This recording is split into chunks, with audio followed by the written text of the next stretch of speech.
$16 a day. In the morning, I eat a couple of Oh, bro, they were killing me. They were. I hope. We have no idea. Good morning. Shreveport, Louisiana. I am delighted to be here this morning. It's going to be a great day in spite of the weather. How's that? I'm going to call to order the Southern University Board of Supervisors. We're in the committee section. The first committee is Academic Affairs. I'm going to ask that the chair of the committee takes that call to order that committee. Before that time, I'm going to recognize the mayor, Mayor Arsenault. Glad here, and you're welcome to say hello to everybody. Thank you very much, Mr. Chairman, for adding me to the agenda. Welcome to Shreveport. Thank you. Thank you. Delighted to have all of you here. I bring my welcome to all the chancellors and the faculty, the staff of Southern University.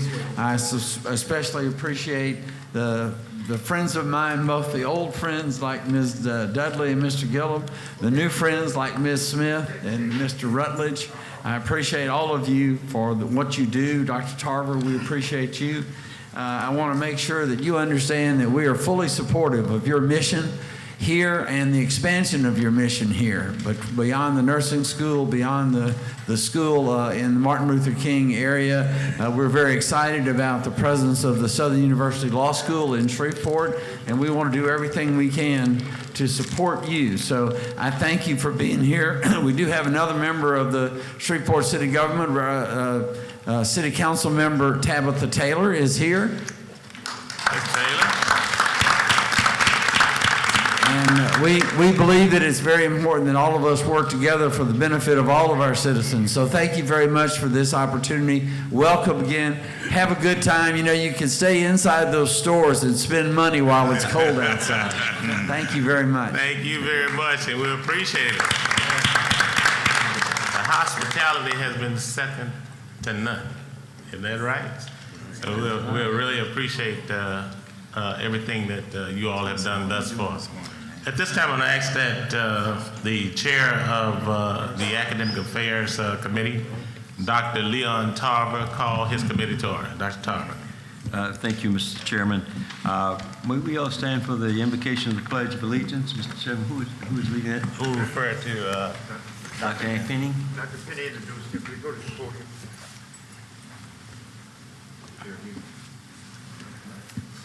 right behind us? Who's the first thing I check? Thank you, Mr. Chairman. We have Ms. Kiriana Curry, our 55th SGA president, and Ms. Tamaya Michelle Williams, our 55th, Ms. Sussler, will be doing the Pledge of Allegiance. So we'll start with that. Good morning, everyone. Can you please put your hand across your heart?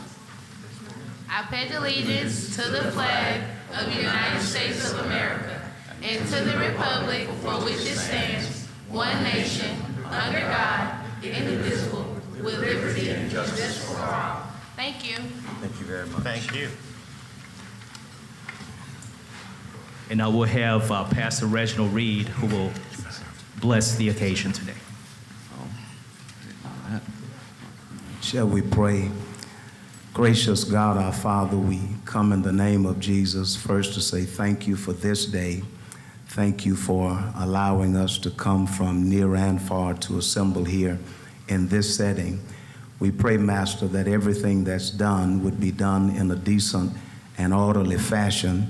We pray, Master, that you would give us spirit of love, a spirit of peace, spirit of harmony.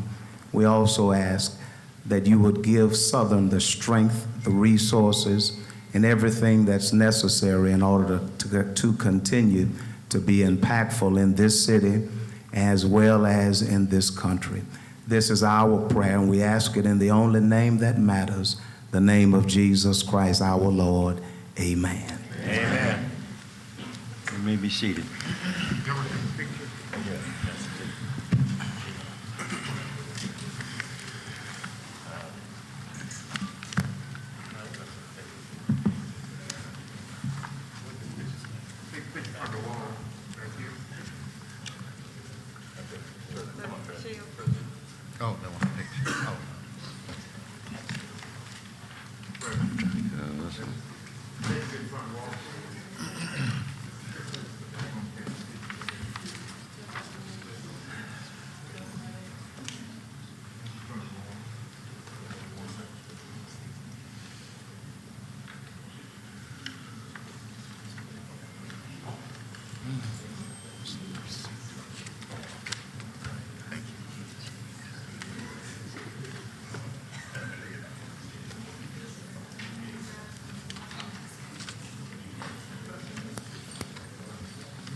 Down in the Senate.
I've got about 5.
Vote, please. Absolutely. Dr. Leon Tarver, the Here. second chair. Here. Mr. Sam Gilliam, vice chair. Present. Attorney Jody Amedy. Mrs. Maple Gaines. Here. Mrs. Ann Smith. Present. Dr. Arlanda Williams. Present. Mr. Myron K. Lawson. Present. We have a quorum. Thank you very much, Mr. President. At this time, we have some special presentations, but before we begin that, I would like to acknowledge the presence of our former president, former chancellor, and president emeritus of Southern University System, Dr. Ray Belton.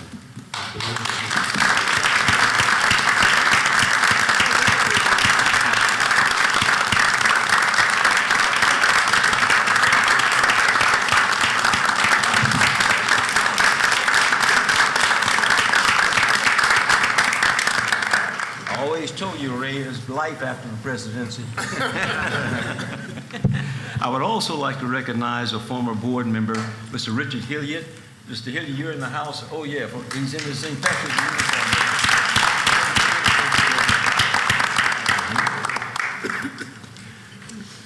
I don't know if we have any other special guests, Mr. Chairman, in order to move on to our special presentations. The first is Above and Beyond. Dr. Penning, would you please make the presentation?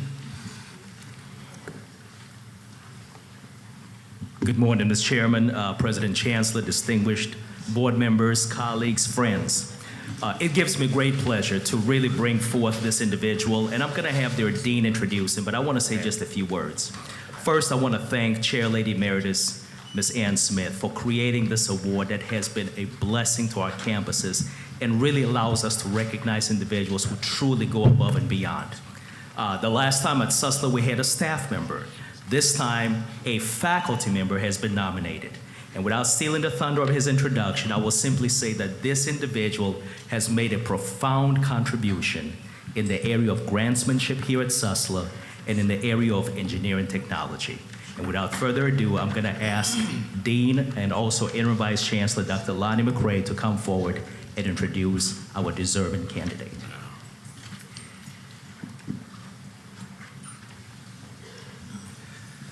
Dr. Tarver, members of the Academic Affairs Committee, honorable members of the board, and those in attendance. Good morning. Good morning. It is my duty this morning to introduce to you Dr. Kenny Moses. Dr. Moses is professor and head of the Department of Engineering and Technology at Southern University at Shreveport, and he began his career at Susler in the fall of 2019. He earned his Associate of Applied Science and Engineering Electronics Technology degree from Southern University Shreveport in 2005, and his Bachelor of Science in Electrical Engineering in 2008 from Southern University A&M College in Baton Rouge. Wow. Dr. Moses continued his education and earned his Master of Science in Electrical and Computer Engineering from Purdue University in 2011, and his PhD in 2019 from Northern Illinois University. In his role as department head, he has developed 3 degree programs and more than 10 certificate of technical study programs. In addition to his role as department head, Dr. Moses also serves as a project coordinator for STEM grant initiatives and manages numerous grants in the STEM area. Over the course of Dr. Moses' tenure at Susler, he and his team have been instrumental in securing a number of local, state, and federal grants for the Department of Engineering and Technology, as well as other departments at Susler, totaling over $4 million. Again, this is under 3 years of work that Dr. Moses has put in. He has produced a number of publications surrounding engineering technology and is a current member of Kappa Delta Phi, Eta Cap Nu, Phi Mu Epsilon, and Phi Theta Kappa. He is currently serving as a member of Susler's Faculty Senate Executive Board and also is a faculty senator. He is co-chair of the Academic Advisory Board Committee and serves on the Faculty Handbook Committee, as well as the Website Committee. In 2022, Dr. Moses and his team created the STEM Summer Enrichment Academy, which is a 6 to 8 week STEM-based curriculum-guided summer program for youth in grades 8 through 12. The Academy provides hands-on STEM enrichment activities and teaches working skills in a variety of bi-weekly topics such as adventures in math and engineering, exploring robotics, fly like a drone, soar like an aerospace engineer, and renewables of the future. In addition, participants receive stipends, training, artifacts, and industry-based and industry-issued certificates upon completion. Also in 2022, Dr. Moses became the director of the Louisiana Alliance for Minority Participation, or the LAMP program, which provides scholarships to students majoring in STEM areas at Southern Shreveport. He is the campus representative for the Barry Goldwater Scholarship and Excellence in Education Foundation. Dr. Moses is the proud father of Eric and Jakira Rye, both who are alumni of Southern University at Shreveport. And in addition, Dr. Moses' sister and brother, Jackie and Chad Moses, are also alumni of Southern University Shreveport. So they bleed our blue and gold. Again, I'd like to introduce to you Dr. Kenny Moses, the recipient of this month's Above and Beyond Award.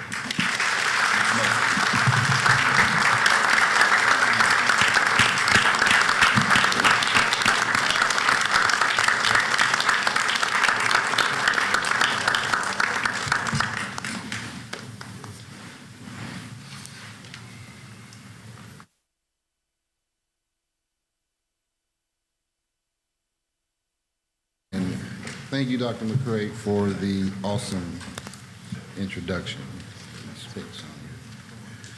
I would also like to thank the Honorable Board Chair, Mr. Myron Lawson, President Chancellor Shields, all of the honorable board members, especially our honorable District 4 members, Ms. Zazelle Dudley and Mr. Sam Gillum, Interim Vice Chancellor Dr. Penning, and Executive Assistant number 5, Ms. Linzola Windsor, as well as my mother who's sitting in the back.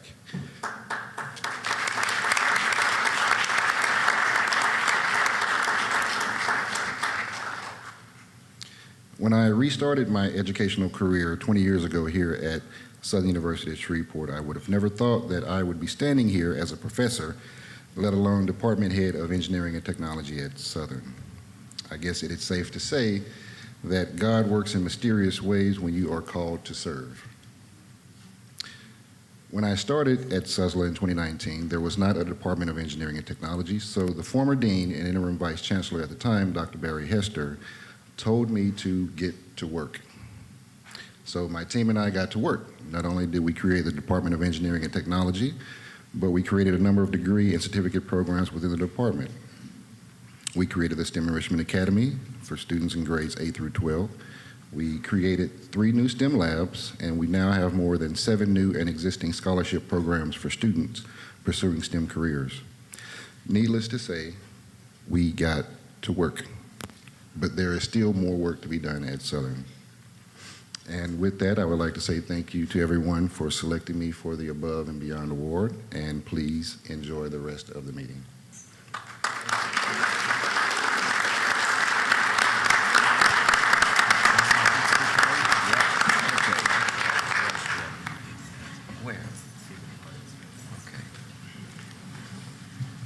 While there's somebody to take that picture, I would also like to recognize one of our illustrious former board members, Miss Dottie Bell, Shreveport.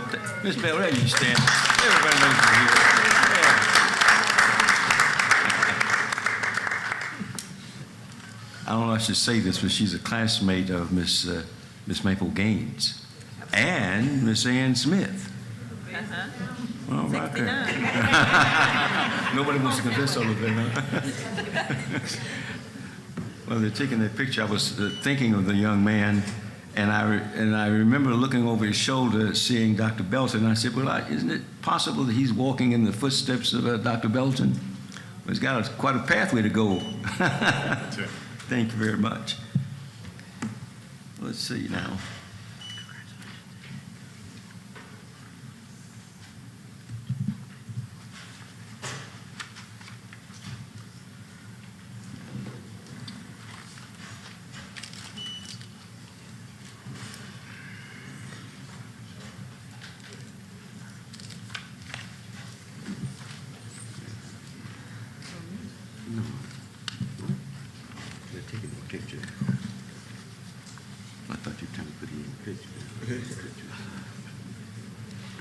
Thank you very much.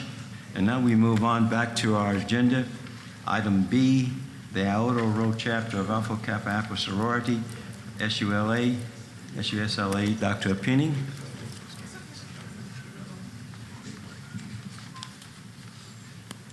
Good morning, and thank you, Mr. Chairman, once again. Students, of course, are the reason why we exist in any of our campuses, and that is absolutely true right here at Southern University at Shreveport. But in order to support our students, we need resources. And this organization reached out many, many moons ago and asked, can we come? And I said the wonderful time would be right here when the board meets in Shreveport. So without further ado, I want to bring forth Ms. Adrienne Moore, President, and Patricia McMurray for the Iota Rho Omega chapter of the Alpha Kappa Alpha Sorority Incorporated to make a check presentation and offer some remarks.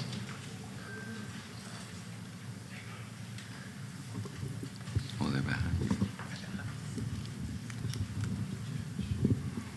Good morning. Good morning. Good morning. To the board, Dr. Pennick, faculty, and everyone who's assembled here. On behalf of the Alpha Kappa Alpha Sorority Incorporated Iota Rho Omega chapter of Minden, Louisiana, we have a check for $5,000 that we would like to present to Southern University here in Shreveport. If you would give me a minute, I'd like to tell you how this came about. If you remember the Alpha Kappa Alpha Sorority Incorporated made one of our initiatives HBCUs. And the Iota Rho Omega chapter decided to give our money, $5,000, to the HBCUs in Louisiana. And Southern is our last one that we are able to give, and we are very proud to be giving this to Shreveport, Southern University in Shreveport. One other thing, I'm sorry, I am Patricia McMurray. This is Dr. Adrian Moore, our bachelor's, our president. Thank you so very much.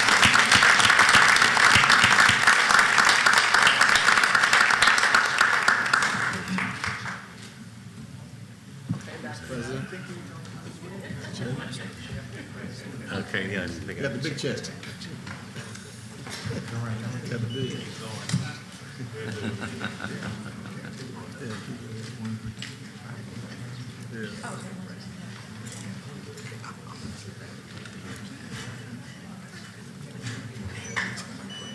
At this time, we will return to our agenda item C, launch implementation of the IBM Southern University Cybersecurity Leadership Center.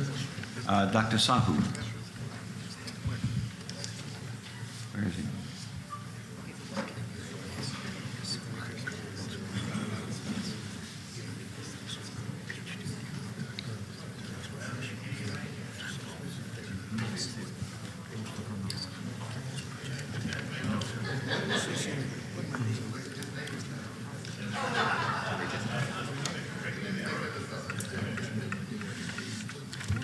Good morning.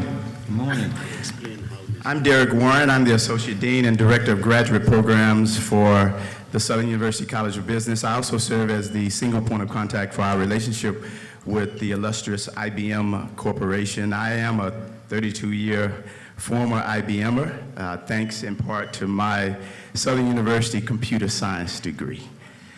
So with that, it's a great day always to be a member of the Southern University family, and I'm here to introduce our IBM ambassador, a person who has kept Southern at her heart, and she has an update about that will describe some of the accomplishments over the 2022 year between the IBM Corporation and the Southern University system.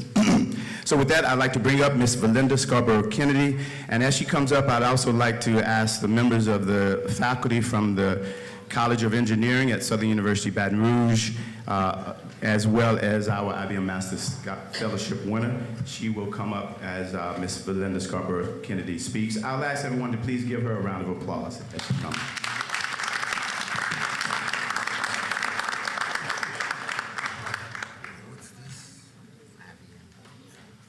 Good morning. Good morning. Thank you, Board Chair Lawson, Vice President Whitfield, President Chancellor Shields, distinguished board members, and magnificent members of the Southern University system, family, and friends. I am Valinda Scarborough Kennedy, the IBM HBCU Global Program Leader and Advocate. I am also an HBCU graduate. I graduated from West Virginia State University, and I have, based on that foundation, been able to now be into my 36th year with IBM. In August of 2021, President Biden invited a select group of U.S. tech company CEOs to the White House to discuss the cybersecurity risks the U.S. continues to face with cybersecurity threats. IBM CEO Arvind Krishna announced 5 actions to better position the United States against these threats. One of those 5 commitments was to building a more robust and diverse cybersecurity workforce. There are nearly 500,000 unfulfilled cybersecurity jobs across the nation. To help prepare the nation and more students and workers for these vital roles, IBM will train more than 150,000 people in cybersecurity skills over the next 3 years through programs such as Skills Build. We will also partner with more than 20 historically Black colleges and universities to establish cybersecurity leadership centers to build a more diverse U.S. cybersecurity workforce. Those were the words that the IBM CEO spoke to President Biden on that day. Last year, IBM announced all 20 plus of those HBCU cybersecurity virtual leadership centers, which included the HBCUs under Southern University system as a key part of the initial announcement, naming the first group of institutions. Thank you, President Chancellor Dennis Shields, former President Chancellor Ray Belton, SUNO Chancellor James Emmons, SULA Law Center Chancellor John Pierre, Sessler Chancellor Valdemar Apini, SUAG Chancellor Orlando McMeans, faculty, staff, and students for your support of this very important global initiative.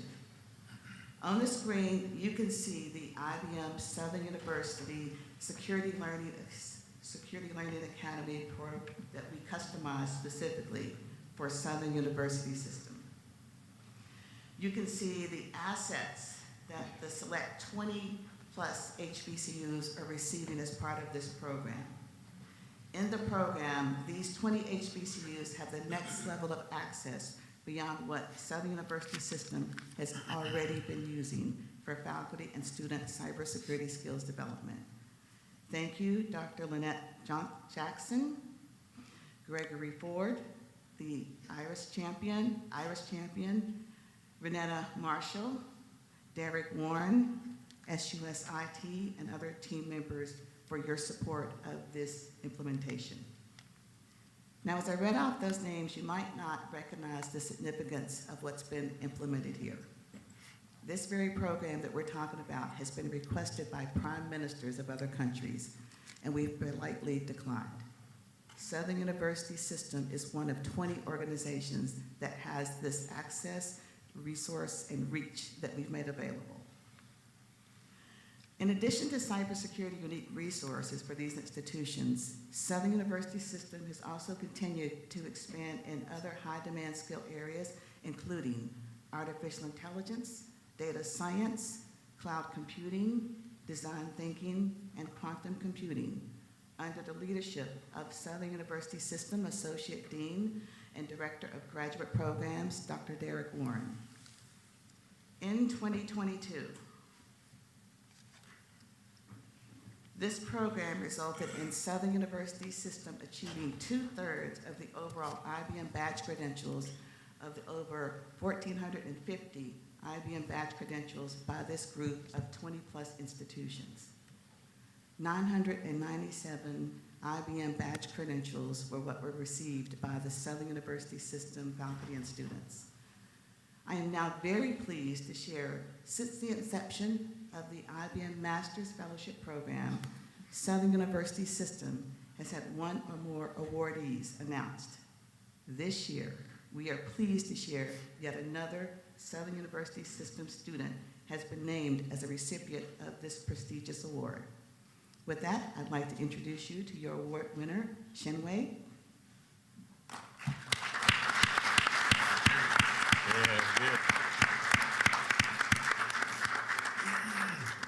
Now, this is the big check, but what I'm very proud to tell you is the real check has already been delivered to Shin Wei at the end of December. We are so proud of her and her accomplishments. When you think of the areas that we talked about, you continue to repeatedly have exceptional students that we're able to make this type of award to. The award amount, for those who cannot see it, is $15,000, and we look forward to Shin Wei continuing her education.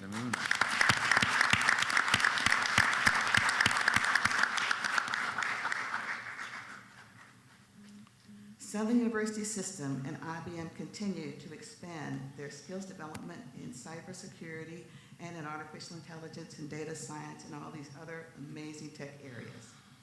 To do that, you have one example of this being implemented on your campus with the availability of over 900 licenses of IBM predictive and text analytics assets installed in student computer labs across Southern University System to ensure all Southern University System students and faculty have the ability to use IBM's data science technology to lead discussions based on facts extracted from data. 900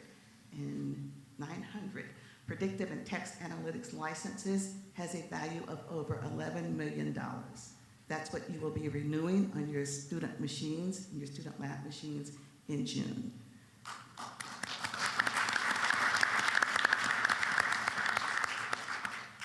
We announced earlier this year the IBM Southern University System Student Ambassadors of Brian Tanner and Rondell Beckwith.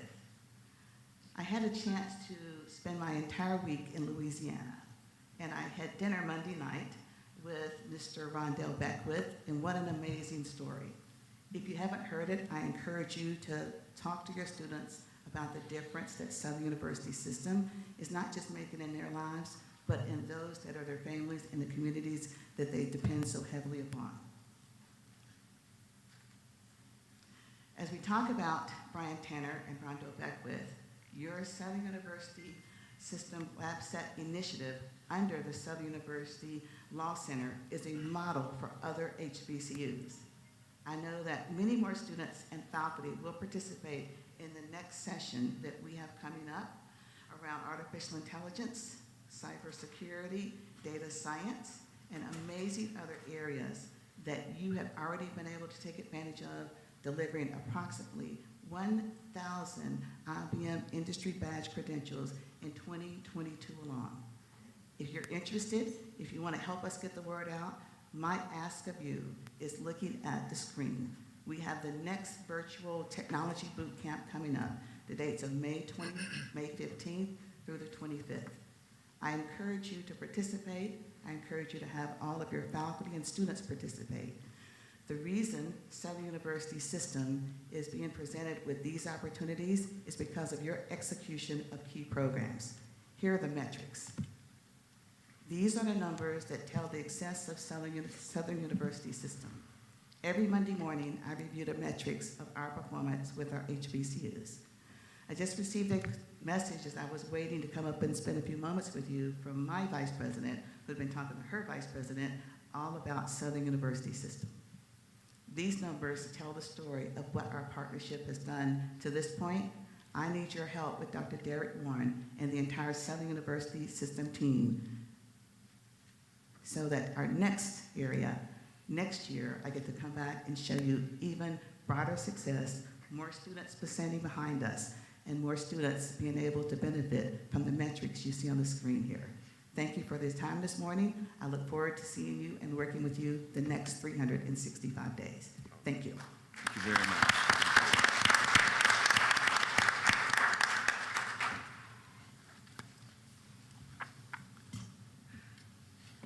Board Chair, Vice Chair, President, Chancellor, if you'll join us for a photo with our IBM Masters Fellowship.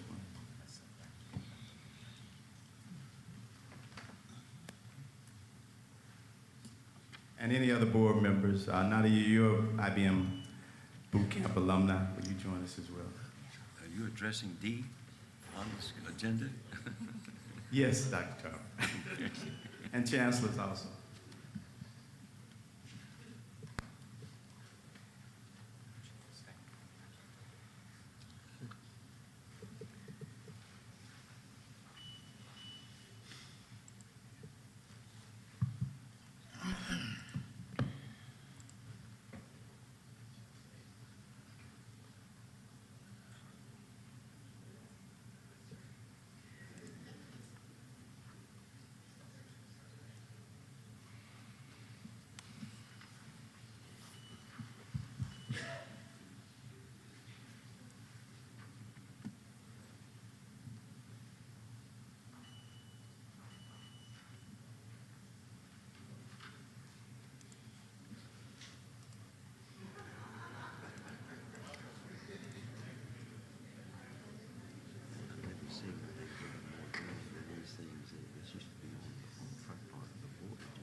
Pictures at one time and just get on with it.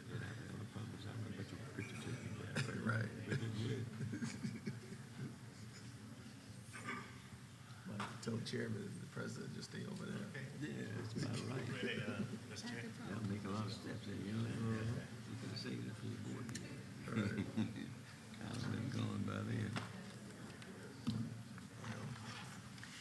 Problem is, the next part of the agenda is still under that camera.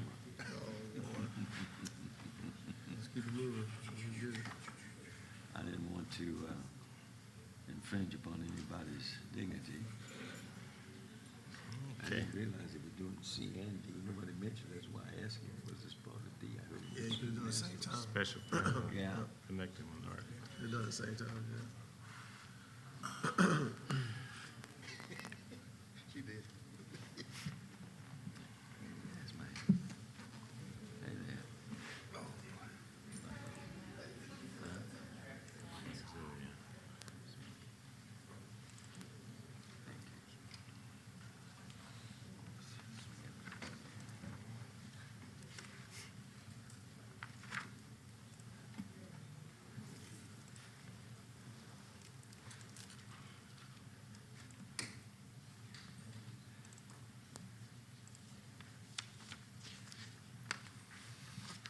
Once again, thank you to the IBM team for your gracious offerings to us. And now we move on to item E on our agenda, renewal of license agreement, SPSS Monitor Software in-kind value over $15 million. Issue BR, Dr. Sahu.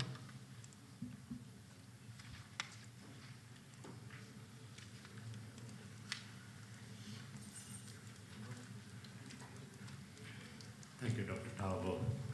I would like to request the responsible administrator to come and explain and recognize the reward.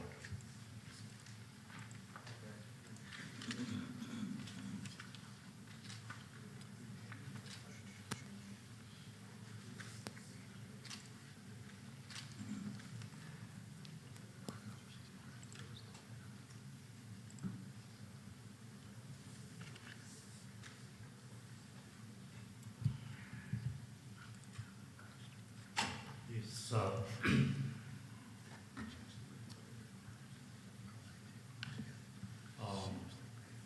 Dr. Warren here tells me that that recognition was also made in the prior presentation. So they both were combined. Thank you, sir. Thank you very much, Dr. Sahu. Yes, We move on to item F, special presentation, Connecting Minority Communities Grant Award, SUNO. Dr. Ammons. Thank you, Mr. Chairman. To Chair of our Board, Vice Chair, honorable members of the Board, President Shields, it gives me great pleasure this morning to announce that after our last board meeting, just a few days after we met, the National Telecommunications and Information Agency of the U.S. Department of Commerce awarded SUNO a multi-million-dollar grant connecting minorities, communities, internet for all. And to give you a brief explanation of that grant is our Vice Chancellor for Academic Affairs, Dr. Gregory Ford.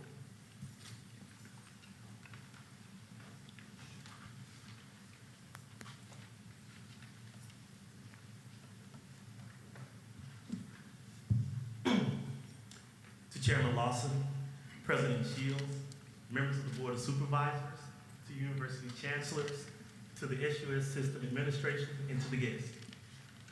Southern University of New Orleans has been awarded $3 million by the National Telecommunication and Information Administration Connecting Minority Communities Grant. The NTIA awarded 93 awards. The Southern system received 3 of those awards for over $12 million. So congratulations to my colleagues.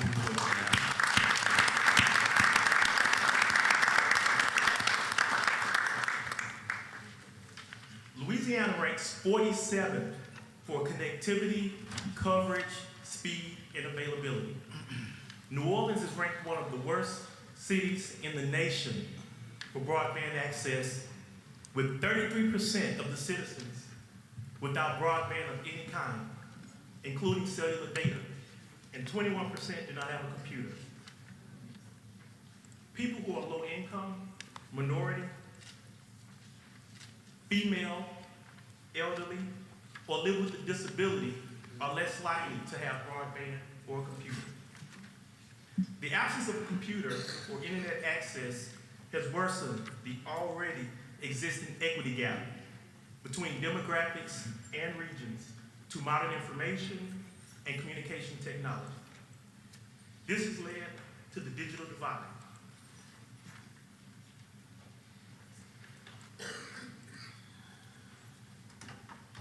So the goal of our grant is to expand broadband and IT access. We're going to hire more IT professionals, as well as we're going to hire our students as interns. And we're going to provide training for these IT professionals. To provide broadband access and equipment to the students and to the anchor community, which is the community 15-mile radius around Suno. We'll provide education, training, and support to Suno students, faculty, staff, and the anchor community. And we'll also provide access to dual enrollment. Today, many of the resources people need to find jobs, for education, for health care, culture, and to even communicate with friends and family require some online access. People need reliable internet and digital fluency to participate and compete in this ever-increasing digital world. Louisiana's goal is to have broadband service to all underserved areas by 2029 through a program called Granting Underserved Municipalities Broadband Opportunities, or GUMBO. This is led by the Broadband Development and Connecting Office known as Connect LA. Suno has partnered with Connect LA to provide another path toward improving access to internet during national disasters in the low-income areas. Suno has partnered with local leaders, high school, churches, and community centers to provide equipment and services to the community. Suno will install Wi-Fi towers on the buildings that will provide access to the internet within a 25-mile radius. Suno is also piloting a mobile hotspot unit. This hotspot unit will provide access to the internet during storms and in times of need to low-income areas. When Dr. Ammons arrived at Suno several years ago, his goal was that Suno would be the urban university and the urban laboratory for New Orleans. Suno has already begun to take steps toward that goal. This Suno Connect project will be a giant leap in that direction. So I'd like to thank my Suno Connect team, Congressman Troy Carter and our legislators for their support, and New Orleans District East City Councilman Eugene Green. Thank you.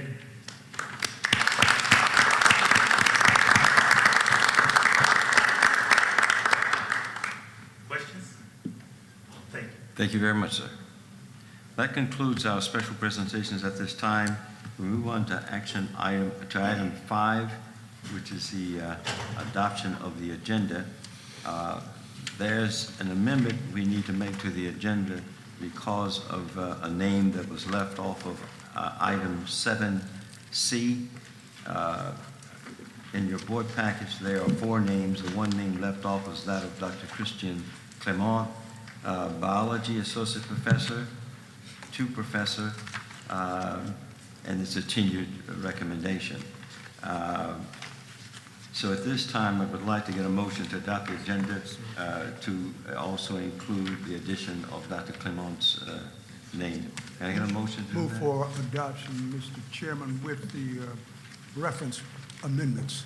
Do I have a second? Yeah, there's a motion by, motion by Mr. Gideon, seconded by Ms. Smith. All of those in favor, on the side of aye. Opposed, Excuse so me. have it. Dr. Tarver, you'll need to do a roll call vote. Under roll call vote, Mr. Chairman, President. Dr. Leon Tarver II. Yes. Mr. Sam Gillian. Present. Attorney Jody Amity. Mrs. Maple Gaines. Present. Mrs. Ann Smith. Present. Dr. Orlando Williams. Mr. Myron Lawson. Present. It was for a vote. It should have been a yes or no. to determine it, to approve whether or not you would approve the agenda with the amendment. It needs unanimous approval. One more time? But the entire board, not the committee. Just the committee? Okay. Okay. We'll simply restate that motion and seconded by Ms. Smith. All of those in favor by the roll call vote, Mr. President? Dr. Leon Tarver, second. Yes. Mr. Sam Gilliam. Yes. Attorney Jody Amedee. Mrs. Maple Gaines. Yes. Mrs. Ann Smith. Yes. Dr. Orlando Williams. Mr. Myron Lawson. Yes. Thank you very much, Mr. President. And so, with the adoption of the agenda, we move to the next item on the agenda for public comments relative to items on the agenda of the committee. Are there any public comments at this time? Seeing no one, we move on to the next item on the agenda. Item 7, informational item A and B. I think Dr. Sahu is allowed to set this IBM pin, please. You want to address that?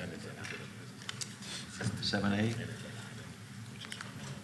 I will ask Dr. Warren to please come and talk about the boot camp.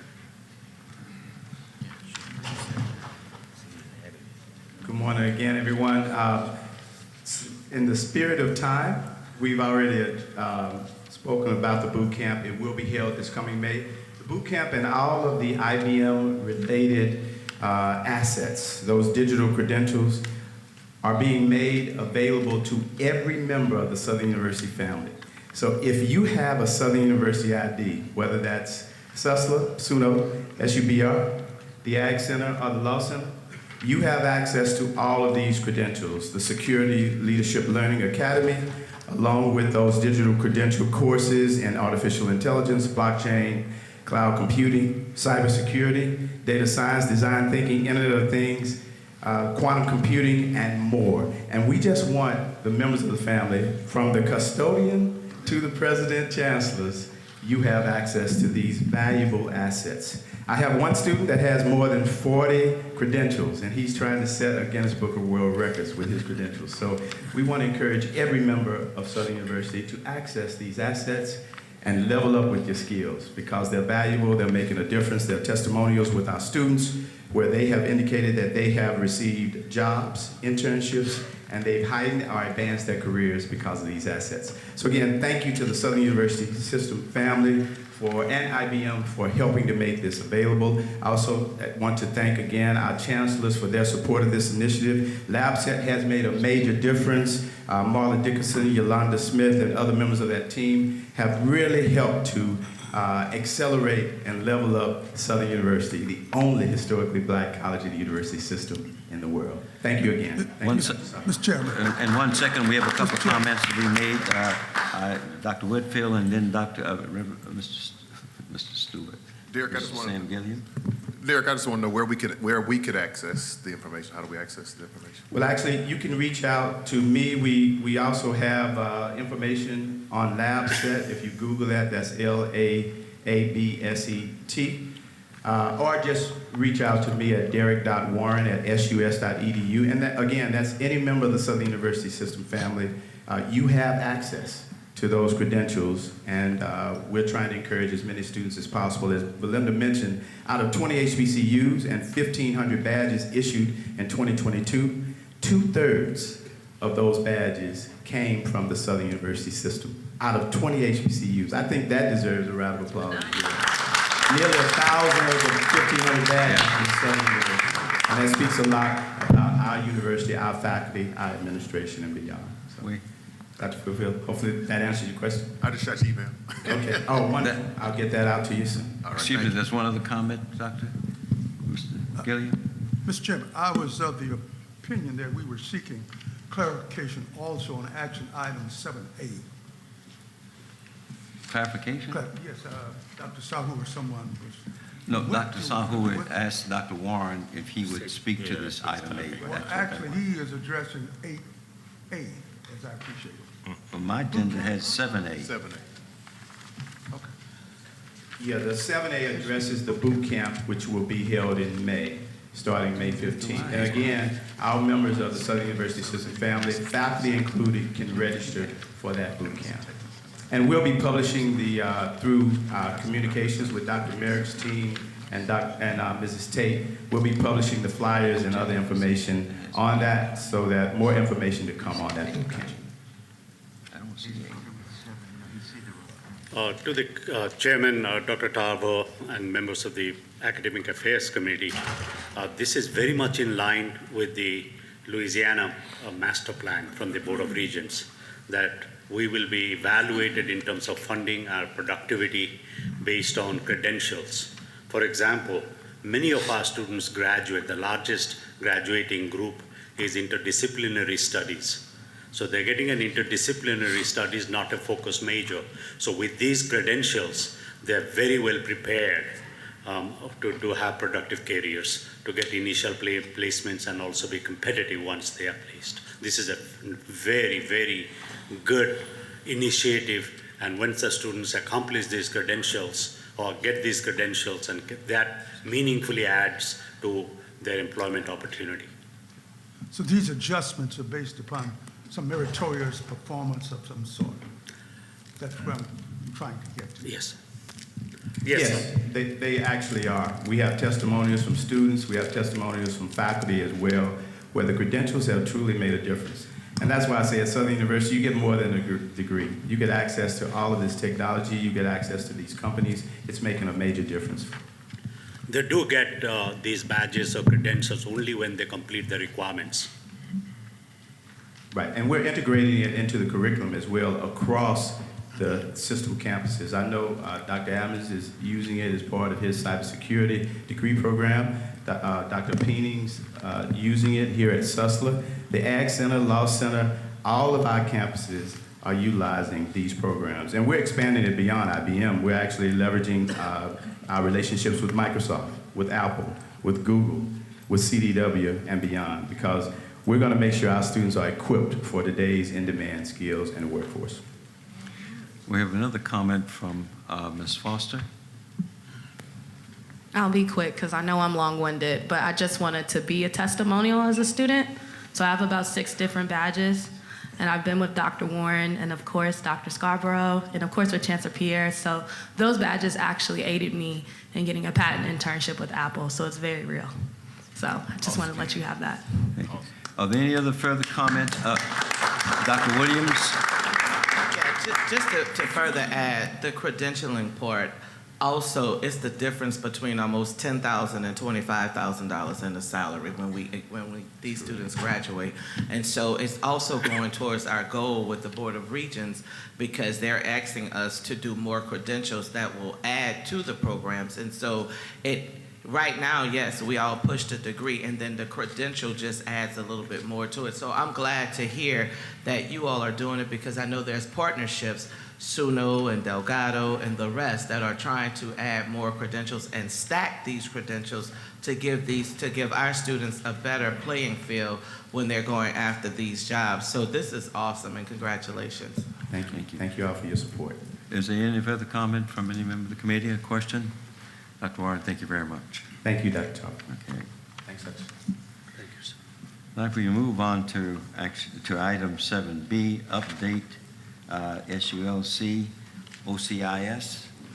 Chancellor Pierre? Yes. Dr. Tarver, members of the committee, Chairman Lawson, President Shields, and colleagues. I just wanted to give a very brief overview of where we are, and it really is about expenditures and how much we've invested in this off-campus instructional site that, again, our goal is to get it to a point where we can have a branch campus of the University Law Center. So, first of all, we have received from the state legislature, because of the really hard work of Senator Gregory Tarver, $1.5 million to date. And that has been very, very helpful to us as we've made the investment. To date, we have invested about $2.5 million in terms of IT investments, the actual renovations on the 3rd and 4th floor of the Shreve Memorial Library, office furniture, and we've had recurring expenses to get staffing and folks going and building maintenance to the tune of about $400,000. So again, we are making progress, and this is over a 2-year period. We're seeing things happen in a real way. We still have some challenges, but we're working that out with the Shreve Memorial Library. And the Cattle Parish Commission is going to make a contribution to us in the amount of about $770,000 as part of the collaboration between state, local, the state of Louisiana, local government, and of course the Southern University system as part of that. We anticipate investing another $2 million. And again, that's just on the 3rd and 4th floor. So I wanted to give the board a kind of understanding of the kind of investment we're making to this particular project as we go forward. And we have many miles to go before we sleep, but this is what we have to do in order to do that. And I think it's a well-spent time, and the investment is well worth it, because I believe we can be a very dynamic force in economic development in Shreveport and Northwest Louisiana. Thank you very much. Are there any questions or comments of Chancellor Pierre? Yes, Ms. Secretary, you may speak. Good morning. Yes, ma'am. Ms. Dudley? Is on? It doesn't work. Good morning, Dr. Pierre. Can you speak just a little bit to how the campus here, the Law Center here, will connect to or integrate with the Law Center in Baton Rouge, just for the clarity, since we are here in Shreveport, to give all of our visitors and attendees a better understanding of the project? Sure. So the original proposal that we made to the Board of Regents, which was 3 years ago, was to develop a pathway for individuals in North Louisiana, and particularly Northwest Louisiana, to eventually be able to begin law school here and end it through what the American Bar Association allows, called a branch campus type situation. In order for you to do that, you have to go through several stages, and it's about a 3 or 4 step process. In addition to that, SACS COC requires us to do a number of different things to walk through those phases. So what we're trying to do is very meticulously walk through those phases to make sure we create something that's sustainable. Because I think that, unfortunately, some people think you just pop up a law school and it comes magically into being, and that's not how it works. But we have strong support from the board. The board has voted for every initiative that we've asked for. The great thing is we have strong partnerships with the local community, with the courts, LSU Health Center, Oxnard, the U.S. Attorney's Office, the DA's Office, public defenders, so that our students, in addition to the academic training, get experiential learning opportunities here, which means they're working to see how the legal system works, develop connections, and they are motivated to stay in Shreveport. And that's kind of how we're really working through that process. And so we are continuing on that process. You know, obviously we got affected by COVID.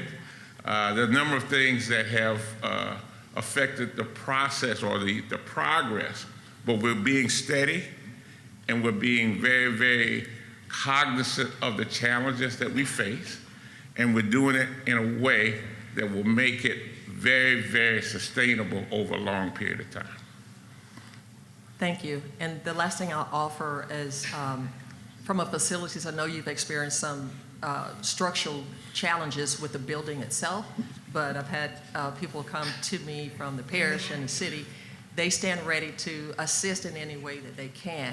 So all hands are on deck, and we're excited about the work. I speak as a board member, but also as a Shreveport resident about what's going forward. So everyone's excited. So if you need assistance from a facilities and structural standpoint in terms of the building and the library itself, I just want to emphasize that they're interested and have communicated their willingness to help. Yes, and in fact, we had a discussion with Mr. Tuggle the other day. They're going to begin Monday doing some work on the roof that needs to be done because we had a little mishap because of that particular problem. But again, these are things that stall the progress but will not stop what we're doing. Any further comments? Thank you very much. And now we move on to an action item on 7C, which is a recommendation for faculty promotion ranks at SUNO. Dr. Hammonds? Thank you, Mr. Chair. Members of the board, I am indeed honored this morning to submit recommendations for tenure and promotion for faculty who have met all of the criteria for both tenure and promotion. In addition to that, excellence in teaching, research, and service. They have served our students exceptionally well. And so this process began in the departments with their colleagues through the colleges and school of social work to the provost and to me as chancellor. And each one of the candidates received approval at each step in that process. And so I recommend these tenure and promotion for the faculty that are before you. Yes, Dr. Williams, you have been moved. I'm sorry, it's been moved by Dr. Williams and seconded by Ms. Smith to adopt the action item 7C. All of those in favor, raise your hand, sign of aye. Aye. Those opposed, so we have it. Thank you very much. We move on to the next agenda item, 8, other business. Is there any other business before the committee? Hearing none, may I have a motion to adjourn? Moved by Dr. Williams and seconded by Ms. Smith. We stand adjourned, Mr. Chairman. Thank you, Chairman Dr. Tarver. At this time, I'm going to ask that the Facilities Committee Vice Chair, in the absence of Chair, call the committee to our Attorney Rutledge. Thank you, Mr. Chairman. We call now to order the Facilities and Property Committee. Mr. President, we request a roll call. Attorney Edwin Shorty, Attorney Des Moines Rutledge, Here. Vice Chair. Here. Mr. Paul Matthews. Here. Mrs. Ann Smith. Present. Dr. Leon Tarver II. Here. Dr. Ronnie Whitfield. Here. Mr. Myron K. Lawson. Present. We have a quorum. Thank you, sir. The chair now will entertain a motion to adopt the agenda. So moved, Dr. Whitfield. Second. It's been moved and properly seconded. Is there any objection to the adoption of today's agenda? Hearing none, the agenda stands adopted. Are there any public comments? Any public comments germane to the Facilities and Property Committee? Any public comments? Seeing none, we go now to action items. First action item A is a request approval to amend the current 959 Act Southern University System. Mr. Dawson? Yeah, thank you, Vice Chairman Rutledge, and to the committee, and thank you to Chairman Lawson, President Shields, and the rest of the board. You remember some time ago, you approved the Act 959 project for the moving forward with the public service building and the police building at the Southern University Baton Rouge campus. What we're able to do in that process is that an additional $500,000 was found made available to even improve that particular project and give that particular facility what it needed. So what we have to do is to amend the current Act 59 project that's been submitted, go back through getting it through the Board of Regents and getting it through JLCB. We're in the process of doing it now. In fact, we've already discussed the scheduling to make sure it happens. So we need approval from this particular board so we can move forward. Okay, any questions or comments regarding the request? Seeing none, is there a motion? So moved, Dr. Whitfield. All right, it's been moved by Dr. Whitfield, seconded by Mr. Matthews. Any objection? Hearing none, it stands approved. We go now to item 6, informational items. A, facilities planning project updates. Mr. Dawson. Yes, sir. I will be brief. We had a great discussion yesterday, but I do wanted to tell you that something did happen on the way up here. Ms. Simone Whitmore did attend the selection committee for a project that I'm sure that our Chancellor of our Ag Department would be very happy to hear about. It's dealing with the swine and the poultry projects to do some needed facility work that was required. That was accepted yesterday. The architect was selected. It was DB Architecture out of Lafayette. So we will be moving forward with programming on that project as well. One other quick update. We are moving with the STEM building in the selection. We will be having next week on the CMAR process, construction management at risk process, that would allow us to begin to select the contractor that will move forward with that. So, and one other thing, I hope that the presentations were a lot clearer in your packet. We tried to make sure that the outline actually had that. Another thing that you will be seeing added, I will start adding the details of the deferred maintenance projects. Right now, we have about $7 million of deferred maintenance projects that we're moving forward based on the allocation that we got last year.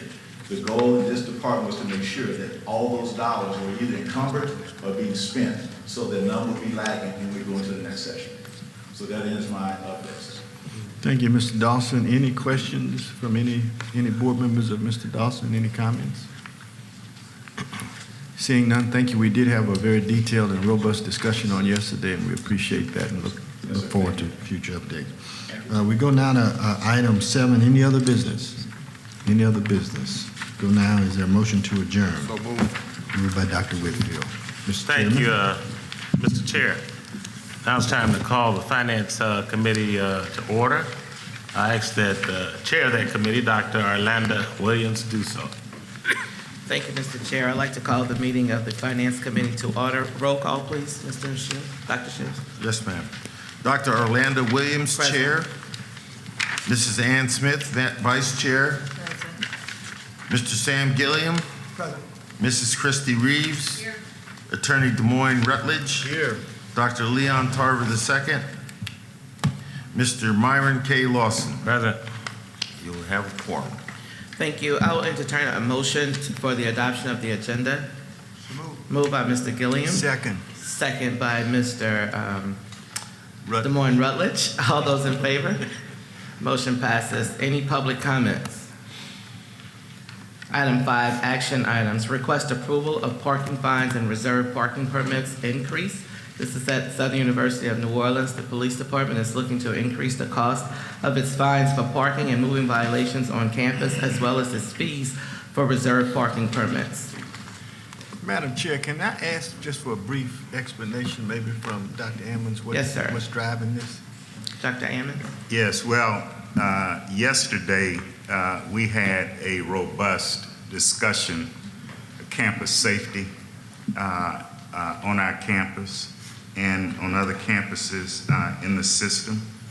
And we are trying to find ways to, first of all, consider cost to our students, but at the same time give us revenue so that we can take care of some of the safety issues on our campuses.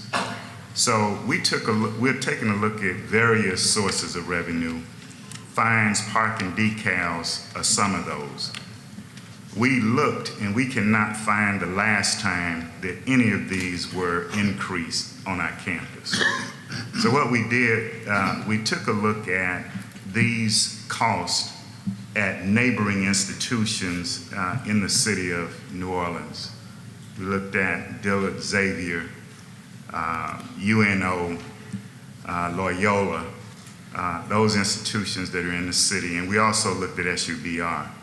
And we found that our decals and our fines are lower, significantly lower in some cases than our neighboring institutions and institutions in the system. And so we came up with a modest increase. And, you know, when you take a look at it, right now we're generating about $14,000 in decals and fines. With this increase, we will be able to generate about $19,000.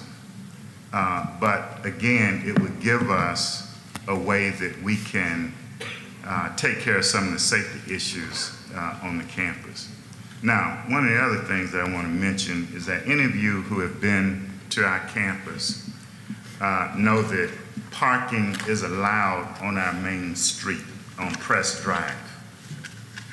The city doesn't charge for parking, and so most of our students and some faculty and staff park along the street without any cost. And so there are revenues that could in fact come to the institution that are not coming. But again, we studied this. We wanted to look at the impact on our students and at the same time give us some additional revenue to deal with some of these critical safety issues on the campus. Madam Chair, when appropriate, I move approval. You move for approval. All those in favor? Let me say something before we do that, Madam Chair, if you will. Yes, sir. And I like what you said. I just want to make sure you communicate to your team. We're not trying to make money off writing fines. One of the few times my sister probably wanted to fight me in my life was that I graduated before her and I drove her car for about a week. And before graduation, she knew that I wasn't parking legally. So these fines are small to us, but it means a lot to students when they're trying to graduate. And they come up on a $600 fine. At graduation time, a flat tire was sent an average student just berserk in some cases. So I don't want it to be punitive. I don't want it to be a cost, not a cost, a revenue source. That's the only thing I'm suggesting. We don't use it like that because I don't like passing through towns that use tickets as revenue sources. And I'm sure our students won't find it pleasing to be penalized just without using some consideration of the positions, and sometimes parking is a problem when it's raining. And that's the reason that we did our comparative research. We did not want to be out of line with these increases that we are requesting. Thank you. So there's been a motion and a second to move this forward. All those in favor? Aye. Any opposed? The motion passes. Item B, request approval of the Executive PhD Weekend Program fee increase. Dr. Sahu. And we also have a couple, well, I see one student from cohort 3, Mr. Ralph Johnson and Ms. Velma Tarver, who are from the Shreveport area that are a part of this new program. Thank you, ma'am. Thank you, Madam Chair. I want to affirm that we are not trying to make money. We're just trying to break even. There is no cost escalation in terms of tuition. The only thing we are trying to do is recover the costs because of, you have seen the cost associated with room and board, hotels and serving meals for the program. Executive programs by nature serve at a much higher level to the participants, and there is a cost associated with this hosting where they are provided with these facilities. So I'm requesting your kind approval for a modest increase in the fees to cover the costs. And even with that, I want you to know that we are very competitive and quite below the costs associated of hosting a similar executive program at peer institutions. Thank you. And having completed that program in the first inaugural cohort, Tracy and I think we learned one lesson: don't poke the bear.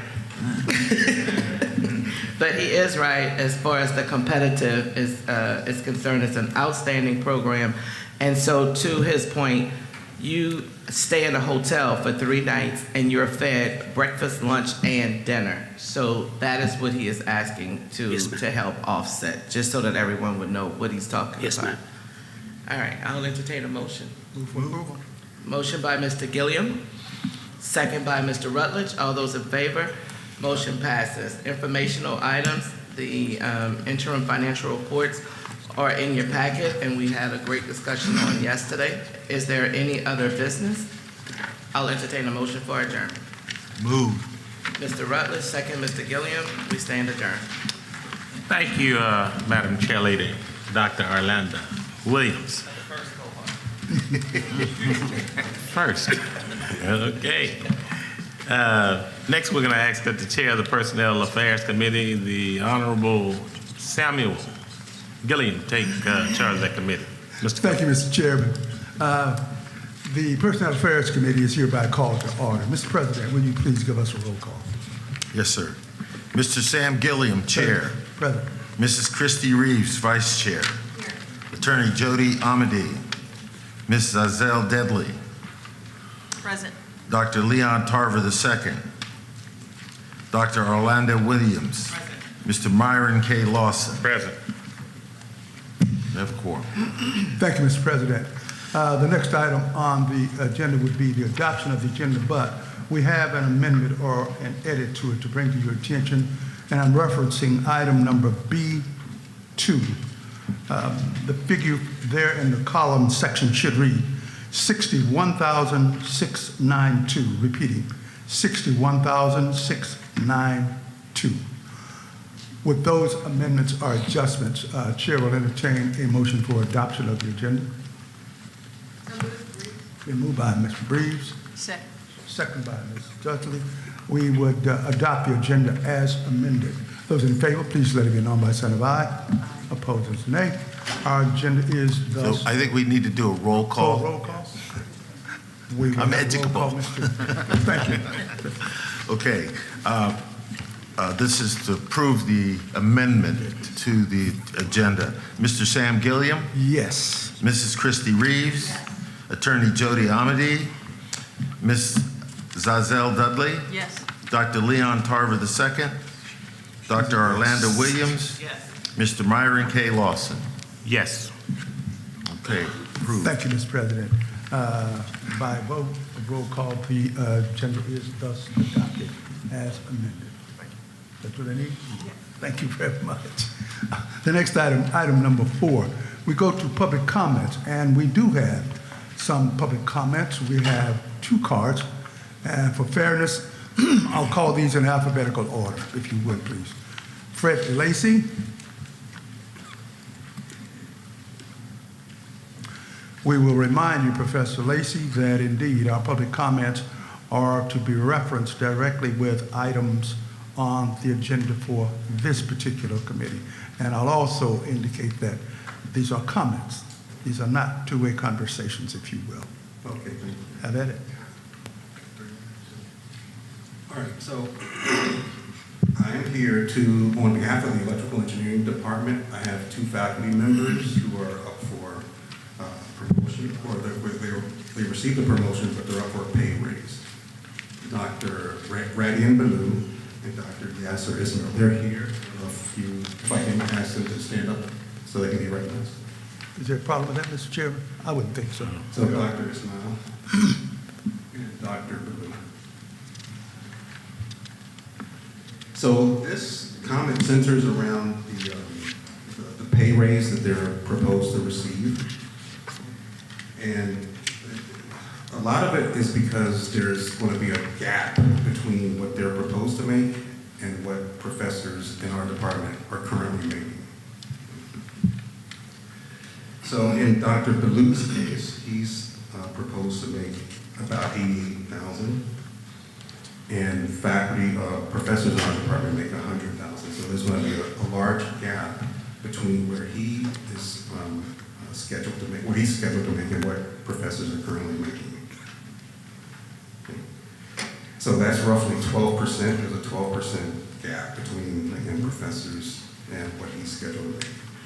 In Dr. Ismail's case, he's scheduled So right now on the packet, he's scheduled to make $75,000.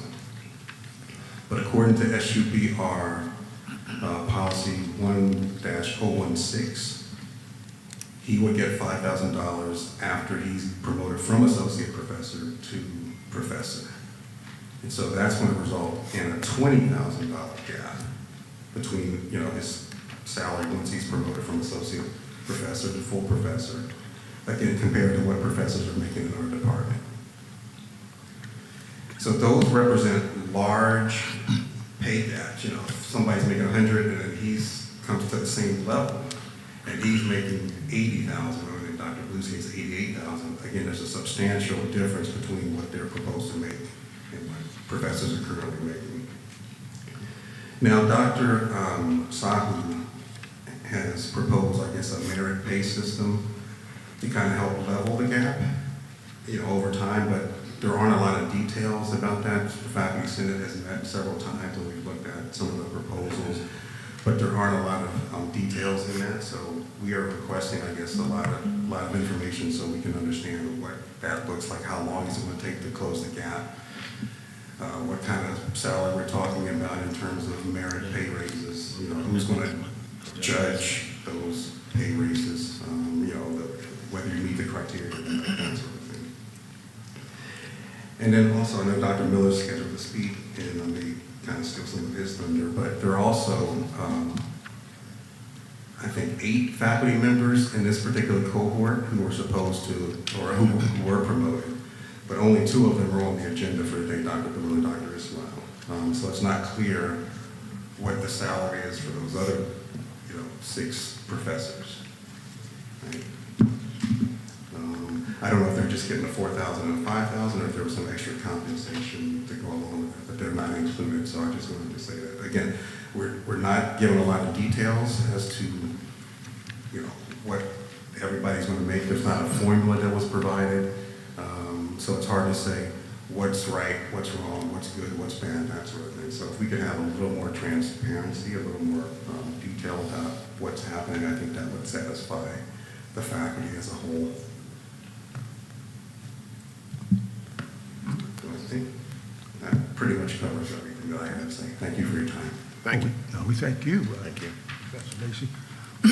And again, to the faculty, I'll say, as I believe Dr. Miller comes up, please, as faculty, please know we appreciate the fact that you all have sacrificed the time and effort to make this trek and this commute to Shreveport.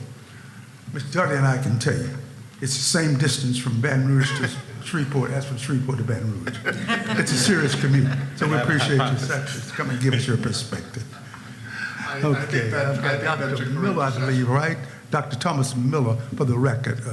Yes, Dr. Tom Miller. Tom, okay. And I'm the president of the AAUP chapter for our campus and for the statewide, and also a member of the executive committee, the Faculty Senate at Baton Rouge. And the comments that I'd like to make are again in line with the comments made by Dr. Lacy.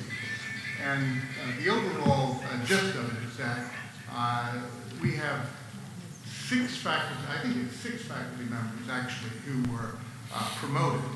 And there's an initiative to make a pay adjustment relative to that promotion. And what we don't know is what data is being used to determine what the salaries are going to be. We don't know what formula is to be applied. We know that with this particular group, they're kind of out of sync with things in the sense that there is a change that's being initiated, a change to long-standing practice. Long-standing practice had it that when you were promoted to a rank, other rank, your salary was adjusted so that it would be the same as the faculty member who is at the lowest pay in the rank to which you're being promoted. And that system had problems that need to be worked out, and I think we can come up with a better model. The model that was brought before the board 2 years ago, which I I would have to believe that the board was not fully informed of the impact. The formula that was approved required that those who would be promoted from assistant to associate professor would get a $4,000 increase in pay. Those from associate to full would get a $5,000. The problem with that is that it would leave faculty members somewhere between $15,000 and $18,000 in pay below what their peers would be making. And it would also be crushing to our effort to bring faculty pay up to the SREB average. So we don't know what data is being used. We don't know what formula is being applied. We asked for an explanation. We got a letter which, and I'll be quite frank about it, we had a meeting to discuss the letter. The response from Dr. Sahu, we thought would explain the formula. No one could understand the letter. We asked for further clarification on 2 occasions. And finally, Wednesday night in Shreveport, Dr. Sahu in the evening sent a reply. And the reply was, I'll explain it to you. We'll set up a meeting and I'll explain it to you later. In other words, after the board acts. And so we need to know exactly. Dr. Miller, Yes. I am, you're close to your 3 minutes being up. We're going to give you some more time. Are you close to? I will wrap it up with one brief statement. And that is that what we have proposed is that those who are promoted be given a set increase in salary determined either by a dollar amount or a percentage. And then thereafter, additional money could be added to bring them into within 10% of the regional average within that discipline for that rank. That's what we're asking for. So we're asking that the board recommend to our academic affairs that this be sent back until we can come up with a formula that is equitable, fair, and evenly applied to all faculty members being promoted. Thank you very much. Thank you very much, Professor Miller. And again, we appreciate both the gentlemen participating because this board indeed espouses and supports very strongly shared governance.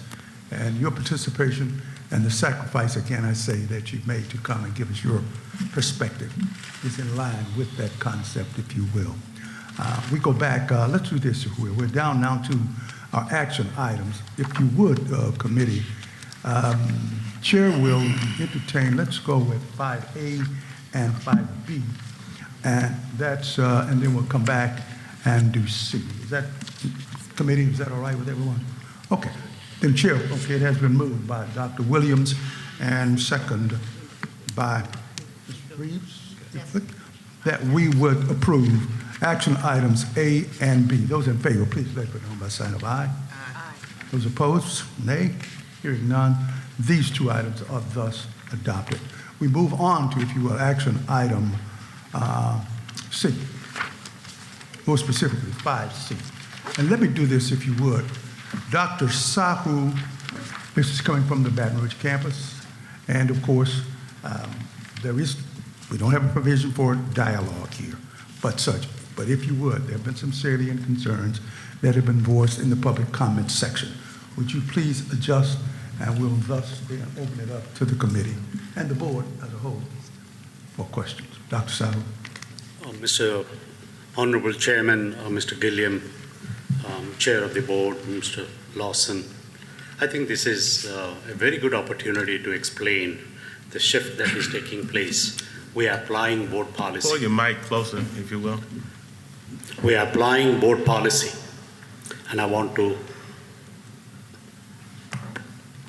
present that this board policy was adopted based on a task force that was widely representative from all areas that make recommendation to the president and to the board and then implement them. It was not an innovation of any one person. It was reviewed for the prevailing salaries increases in Louisiana institutions, in Texas, in one or two institutions, our peers, and also to the east.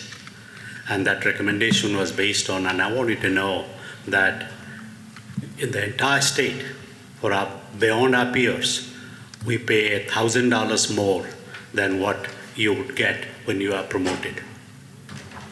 So that's how the board policy is being implemented, and all recommendations are being fair, equitable, and even. That's what was asked. In terms of the 8 faculty members that were promoted, 2 of those faculty members have already received their raises, and we asked the college, the unit, where they belong, and they said at this time, no adjustments are necessary.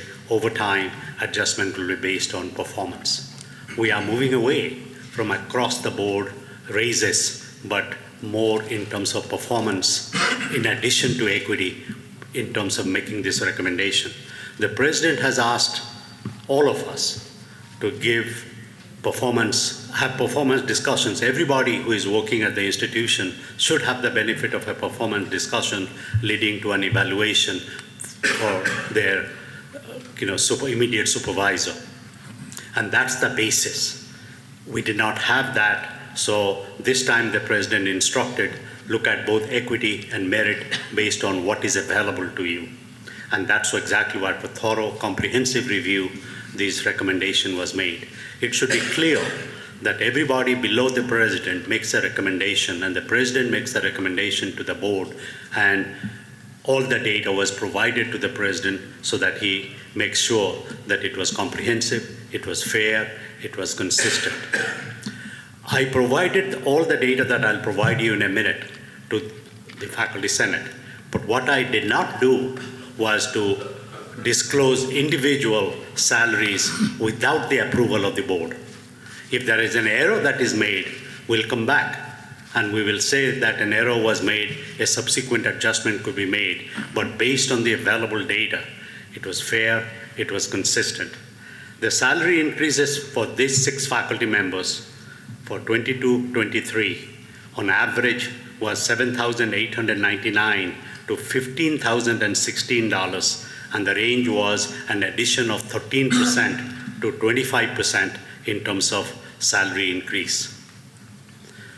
The merit equity component ranged from 2,228 to 8,242, and it came from 4 to 14% merit increase based on the review.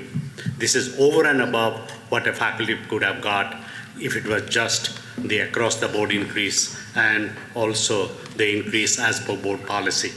And we need to thank the president for allowing this and making this recommendation to the president. We are moving away to link pay with performance.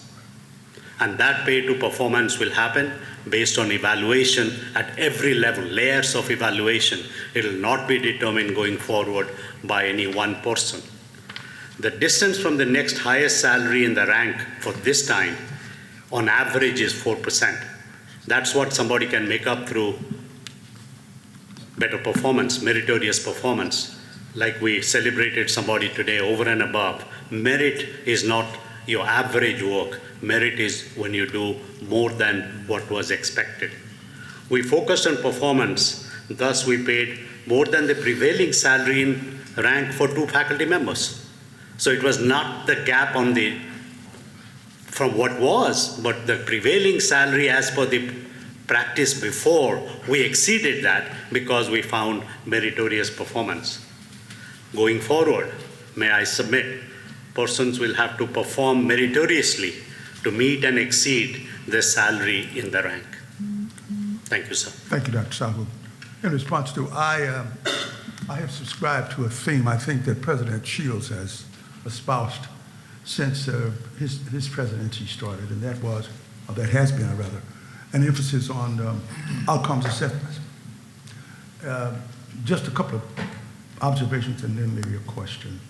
Am I hearing you say, and can you say for us, with assurance, that indeed these evaluations have been based upon performance, as I think I heard you say, and has that application been applied equitably and consistently. And I think those are two salient points. Please address that if you will. Yes, sir. It was at this time we had limited, all these people have provided a document for review to promotion and tenure, in some cases both tenure and promotion. So the adjustment was made based on combination of equity and promotion, equity and merit. So the equity plus merit, and only the merit component was based on the document they provided for promotion and assessment of that. But it was both equity, but it is true that as per the directive of the president, we are going to become more and more performance oriented. And the gap that the 4% gap that you, on average, that I submitted to you, can easily be overcome through sustained superior performance, all related to outcomes. Thank you, sir. Committee members, Mr. Thank you, Mr. Chairman. Dr. Sahu. I believe I saw Attorney DeMoine first, Dr. Tarver, if you would. I defer to that. Does you defer? You defer? To you, Attorney DeMoine, maybe you defer. I'm happy to defer to Dr. Can't make their minds up? Thank you very much. Are you going to be very long, Dr. Tarver? I'm usually not as long as you are. Dr. Sahu. Yes, sir. This directive that you're speaking of from the president, has that directive been published? Has it been, was the faculty of the entire institution aware that this was a standard by which these considerations are going to be made for the future? I made that aware to the faculty senate when they asked the question. Sir, you're out of order. You're out of order. Excuse me. Dr. Tarver, please. Yes, thank you. You said you made the faculty senate aware. And my question was it published? Was it put in writing? That the faculty know, the faculty members know that they are going to be a judge in the future based on such criteria, which I like the criteria of performance and accountability. I guess the question is, people ought to know that that's how they're going to be based on their future promotions and raises as granted through this system, as opposed to the legislature doing across-the-board raises in universities, or opposed to this board making the decision to do so. So once again, I ask you, this directive, was it ever put in writing and thus sent to the faculty of the institution? And since it comes from the president, it came from you as chancellor of the campus more than president of the system, because this only affected the Baton Rouge campus, Mr. President? Yes. Well, these particular people are all on the Baton Rouge campus. Here's my understanding of what transpired. A little more than a year ago, this body approved standardizing the amounts that would be raises that would be part of promotion and tenure. Mm-hmm. I think as a result is that they were all over the map, okay? Applying that standard, the raises to these folks, it created some equity and merit issues on some of the folks that were promoted and tenured at SUBR. First step, as we started to address that, was, well, should we just think about the equity and compression issues in salary just for the folks that were promoted? I asked Dr. Sahu to look more thoroughly across the faculty to see, are these the most egregious cases of inequity or compression, that kind of thing. That's going to take a lot more effort to sort of figure out, because there's a lot of faculty members, that kind of thing. So we, quite frankly, at the urging of the faculty senate leadership, said, well, let's look at these decisions right here and see if there are inequities and merit that in the disciplines that we ought to do. And this is our effort to make those adjustments. I would also just add to that, that this is not sort of a standard practice that we're pushing forward, but that as in any instance, whenever you make moves to give raises and promotion, it's like squeezing a balloon. You do one thing here, it has impacts over there, and we're trying to be thoughtful about how we address those over time. I don't know if that's a coherent enough response for you or not. Well, it is a response, and my issue is one of transparency. First of all, that when we make such moves that have the implication and impacts on a vast class of people, not just a few, while we're trying to take care of these few, and I understand you're not going to be able to do everyone at the same time, but whatever that policy directive should be, I think the faculty, you owe the faculty the responsibility of communicating to the faculty that these are the standards or whatever. So if they have issues with it, they have an opportunity then to raise the issue in the appropriate fashion back to the respective authorities, and we start to look at it in that way. I think we all want to see people advance. I think we want to do it on the basis of fairness, and we want to do it as an open matter. And I came in late. I apologize to the discussion, so that's why I asked the questions in which I did. I missed part of that. Dr. Taba, I absolutely agree with what you are saying. But this is impacting only 6 people. And going forward, what this discussion will benefit and the results of the discussion will benefit the entire campus. This recommendation is over and above what the board mandates be given in terms of promotion and salary, and it is impacting 6 people. But this discussion and your counsel is right on track, and it will be communicated to the entire faculty in terms of what will be implemented going forward. In fact, it may not just impact promotions.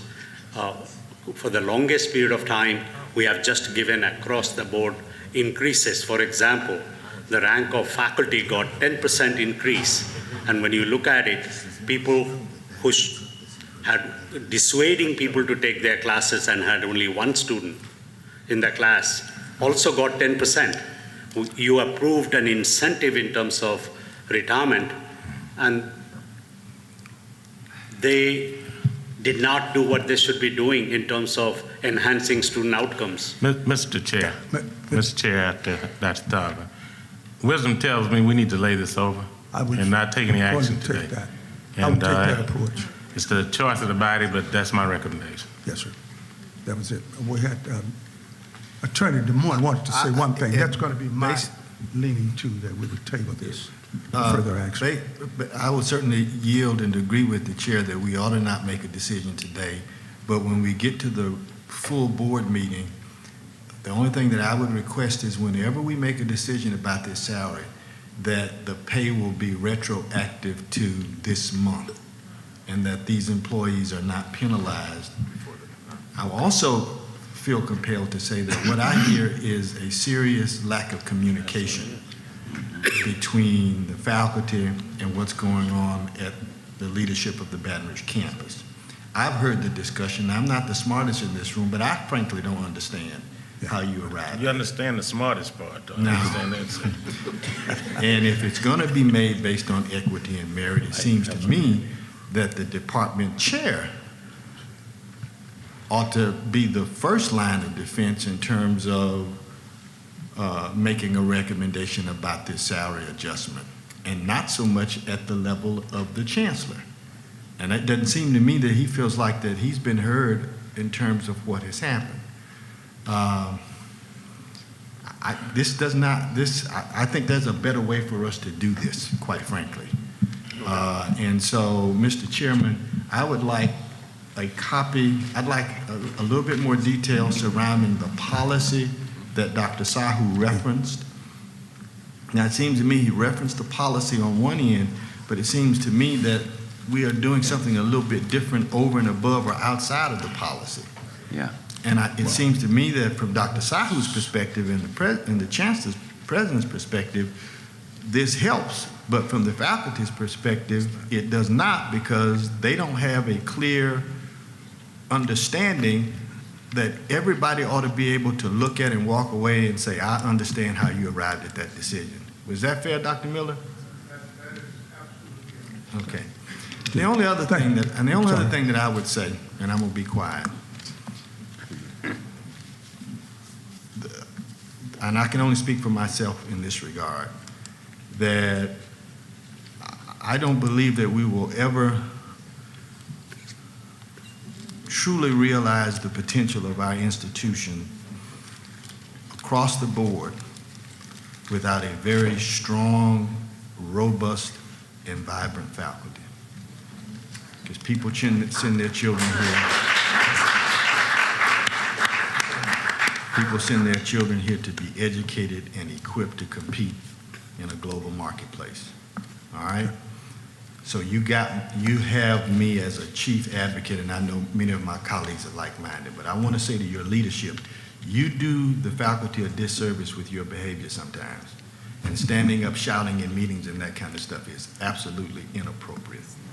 And we've got to figure out a better way to communicate with one another. And with that, I yield. I thank you very much, Attorney Moore. It would appear expedient, if we would indeed, that this is not the forum to work out the details of this process. And I'm going to suggest, for the sake of fairness to all involved and for a true concern for transparency, per the suggestion of Chairman Lawson, that we would table this and send this back to the specific individuals who have responsibility for it to look at it again for the sake of fairness and transparency, involvement of all of the pieces, all of the parties to it. And if there is no objection to that, I won't put that to a vote. We will just defer this and table this to next month, if there's no other consideration. The next item on the agenda here is other business. Number 6, is there any other business to be brought before this committee? Hearing none. Number 7 is adjournment. What is your pleasure? Okay, it's been moved by Dr. Williams and second by Ms. Reeves that we would consider ourselves adjourned. The Personnel Affairs Committee is thus adjourned. Thank you for your consideration and your tolerance. Thank you, Chairman Gilliam. It's now time to call to order the Southern University Board of Supervisors meeting, directly following the Personnel Committee meeting. Roll call, Mr. President. Yes, sir. Mr. Myron K. Lawson, Chair. President. Dr. Ronnie Whitfield, Vice Chair. Present. Attorney Jody Amadi. Ms. Zazelle Dudley. Here. Mr. Raymond Fondell Jr. Here. Ms. Nadia Foster. Present. Mrs. Maple Gaines. Present. Mr. Sam Gilliam. Present. Mr. Paul Matthews. Here. Mrs. Christy Reeves. Here. Attorney Des Moines Rutledge. Here. Attorney Edwin Shorty. Mrs. Ann A. Smith. Present. Dr. Leon R. Tarver II. Here. Reverend Samuel Tolbert. Dr. Arlanda Williams. We have a quorum. Thank you, Mr. President. Item number 3 is the adoption of the agenda. Are there any modifications to this agenda as approved? So moved. Okay, you have a motion properly second. Discussion on that motion. Hearing none, all in favor, aye? D12 shot. Hearing the motion, all in favor, aye? Wait a minute, Mr. Question. We do need to modify the agenda. This agenda does not include an adoption of the committee reports. Well, we're going to add that then. Action item D, 5D. No, it says approve the minutes. Yeah, D, 5D. We're going to add 5D, adoption of the committee reports. Moved as amended. Second. Roll call. Roll call to approve the adoption of amendments to the agenda. Mr. Myron K. Lawson, Chair. Yes. Dr. Ronnie Whitfield, Vice Chair. Yes. Attorney Jody Amadi. Ms. Zazelle Dudley. Yes. Mr. Raymond Fondell. Yes. Ms. Nadia Foster. Yes. Mrs. Maple Gaines. Yes. Mr. Sam Gilliam. Yes. Mr. Paul Matthews. Yes. Mrs. Christy Reeves. Attorney Des Moines Rutledge. Yes. Attorney Edwin Shorty. Mrs. Ann Smith. Yes. Dr. Leon R. Tarver II. Yes. Reverend Dr. Samuel Tolbert. Dr. Arlanda Williams. Thank you, Mr. President. We have moved for the modification to the adoption of the agenda. Now we'll entertain a motion for the adoption of the agenda. Is there a motion? So moved, Dr. Whitfield. That motion is made by Dr. Whitfield. Is there a second? Second. Properly seconded by Mr. Fondell. Discussion on the motion. Hearing none, all in favor, aye? Aye. That motion, any opposed to the motion? That motion passes. Item number 4, are there any public comments relevant to the agenda as adopted? Seeing no one approach the podium, I entertain a motion for item number, let me go for item number 5, our action items. 5A, approval of the minutes of the January 6, 2023 SUS Board of Supervisors meeting. B, request approval for a contract with Ticketmaster. And I'll entertain a motion for items number 5A and B. So moved, Dr. Whitfield. Got a motion by Board Member Reeves, properly seconded by Board Member Dr. Whitfield. Any discussion on the motion? Hearing none, all in favor, aye? Aye. Opposed? That motion carries. Item number 5A.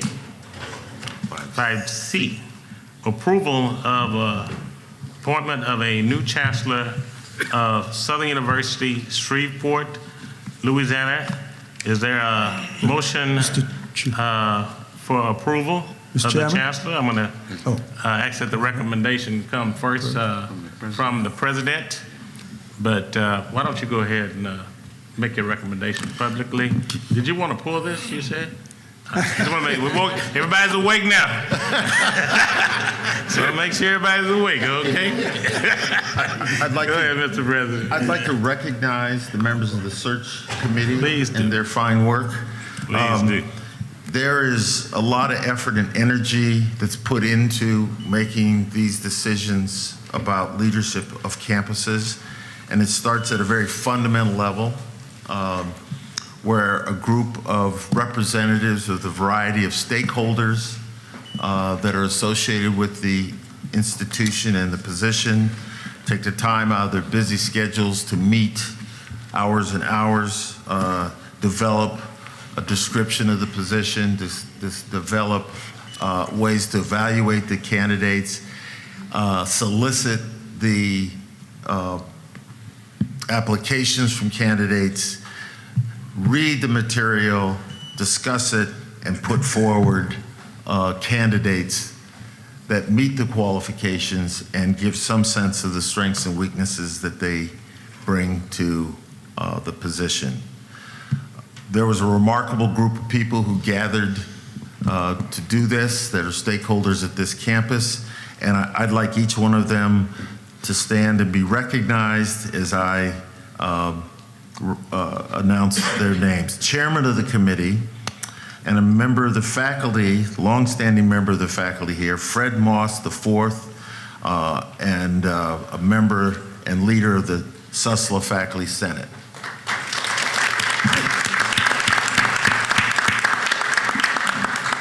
Dr. Marcy Collins, a member of the SUSLA faculty, also served. Is she present? Cariana Curry, the SUSLA Student Government President. Darren Dixon, representing the community workforce.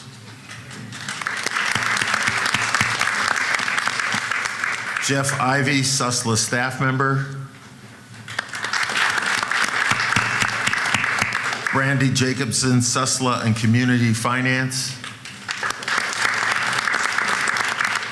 Ron Latier, City Government. Latier, sorry. Gene Mosley, SUSLA Foundation. Irma Rogers, representing the community. Clifton Starks, Community Trade and Labor Union representative. And Tony Williams, Susla alumni and philanthropist.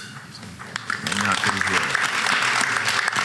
I want to personally and on behalf of the system thank each and every one of you for the time and energy you put into this, and I'm grateful you put forward 3 outstanding candidates. They made my choice very difficult, and that's exactly what a search and screening committee is meant to do. We will, the Susla campus and the Southern system are in your debt for this work that you put into it. Miss one person. Miss Erin O'Brien.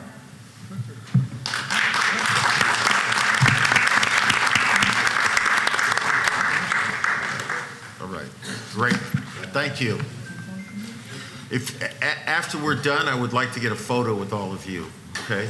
But we won't break this up now.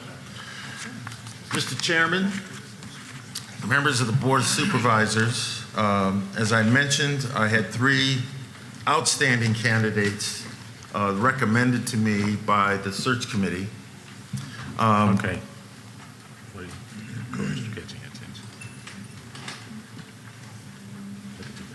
Okay. All right. You can come in. Wait, what's the question? Oh, Dr. David Aubrey from AT&T was also a member of the search committee, who also serves on the Board of Regents. Okay. All right. So, is Dr. Gant here? Yes. In the room? Okay, great. There she is. All right. Dr. Aubrey Gant is a native of Shreveport, Louisiana, and she began her educational journey and career at Southern University in Baton Rouge and continued it at Southern University, New Orleans. She has more than 25 years of progressive leadership experience in post-secondary education, has served in various state government, academic affairs, student affairs, enrollment management, and clinical behavioral health positions. She is the founding president for academic outreach and success at Tarrant County College, one of the most comprehensive community colleges in the nation. In this position, she served as the chief student success officer, responsible for strategic student planning for e-learning and weekend college, supporting approximately 20,000 students each semester from diverse backgrounds and various cultures. She has 15 years of college teaching and counseling experience as an adjunct professor with various colleges and universities in Texas and Arizona. Dr. Gant is a dedicated leader with experience and expertise in promoting student success, establishing partnerships with community business and industry, local school districts and universities, as well as collaborating with faculty, staff, and students, and the community at large. She has received numerous awards for her work in student and academic affairs and has proven a commitment to serve and engage non-traditional and underrepresented students in the community college and four-year institution. She holds a Doctor of Education from the University of North Texas, a Master of Social Work from Southern University in New Orleans, and a Bachelor of Liberal Studies degree from Southern University and A&M College. I recommend Dr. Aubrey Jeanette Gant to this Board of Supervisors as the next Chancellor at Southern University at Shreveport.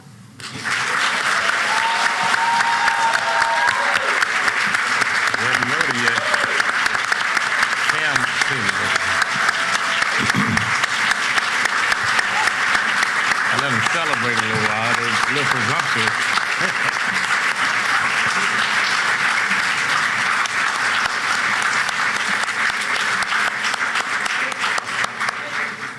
Okay. We got some Thank you. official business to do first. Thank you for your applause. I don't know if it didn't. I don't know if it's going to influence this board, but something tells me they kind of get the message here. With that being said, I'm on item 5C, a request for of an appointment of the chancellor for Southern University, Shreveport, Louisiana. You have heard the recommendation, Mr. Chairman, made by our president that he recommends Dr. Abra Jeanette Gant as our next president of the Southern University Shreveport campus. And I hear a voice crying over there in the wilderness. I'm going to recognize our honorable board member, Dr. Samuel Gilliam. I almost said again, I'm sorry. Excuse my anxiousness. Indeed. Thank you, Mr. Chairman. If you would, may I beg just a short moment of personal privilege? Certainly. If I would.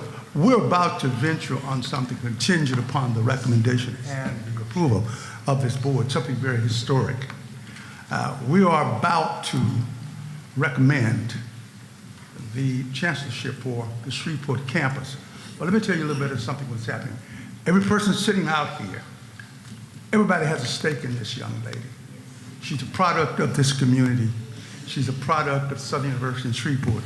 And quite honestly, august cohorts of mine, Shreveport and Sussex are beginning to prove themselves as quite a very training ground for leadership.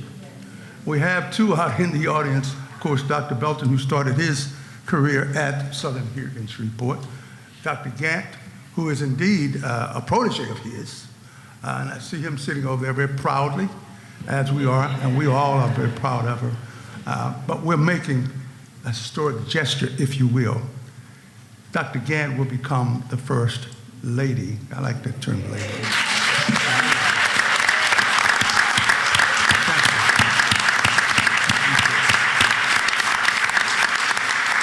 And indeed, I think she already has the commitment of all of the people in this community and at the university that we're going to do everything to ensure her success. With that said, Mr.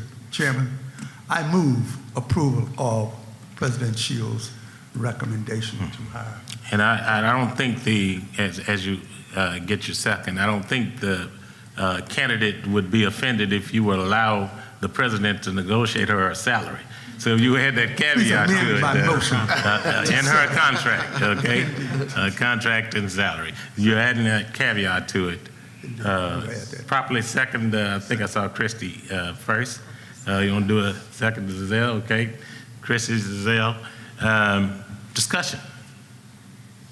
Hearing none? All in favor, aye? Aye. Opposed? Exactly.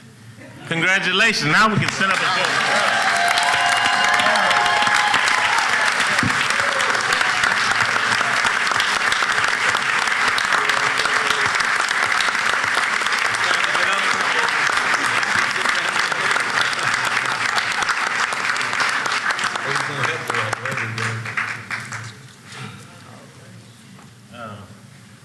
Tell you what,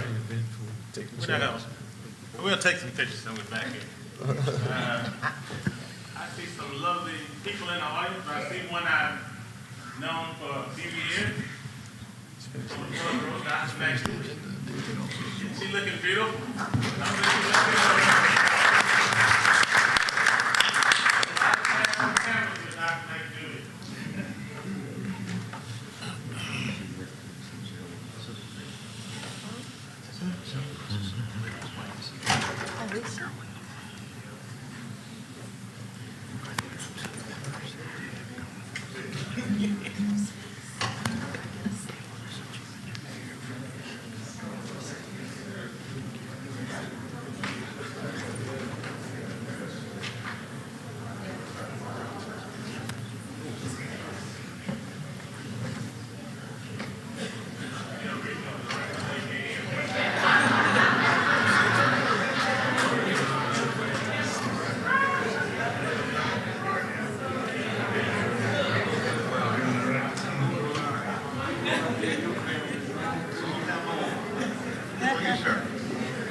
Bring the ship on in.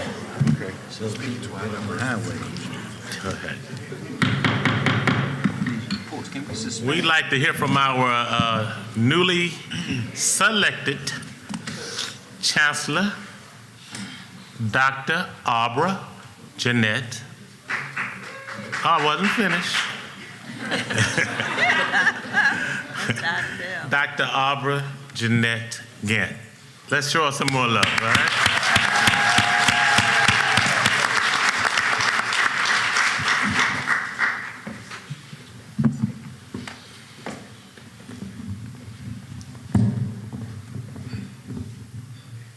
Thank you very much.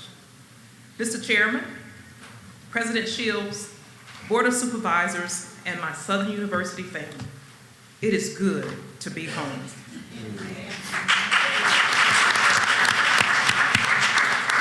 I graduated from Green Oaks High School.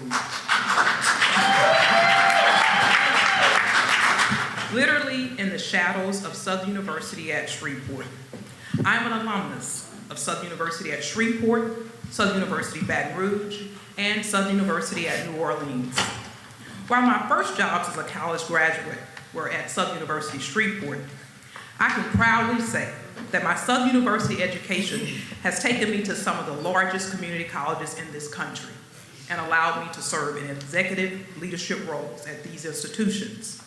All of this is because of the foundation I received through the Southern University educational system. I would like to take this moment of personal privilege to thank a few people who have had the most impactful part of my life and career. First and foremost, I thank God for allowing this day to be possible. Special thanks to President Shields, the Board of Supervisors, the Sussex Chancellor Search Committee, chaired by Mr. Fred Moss.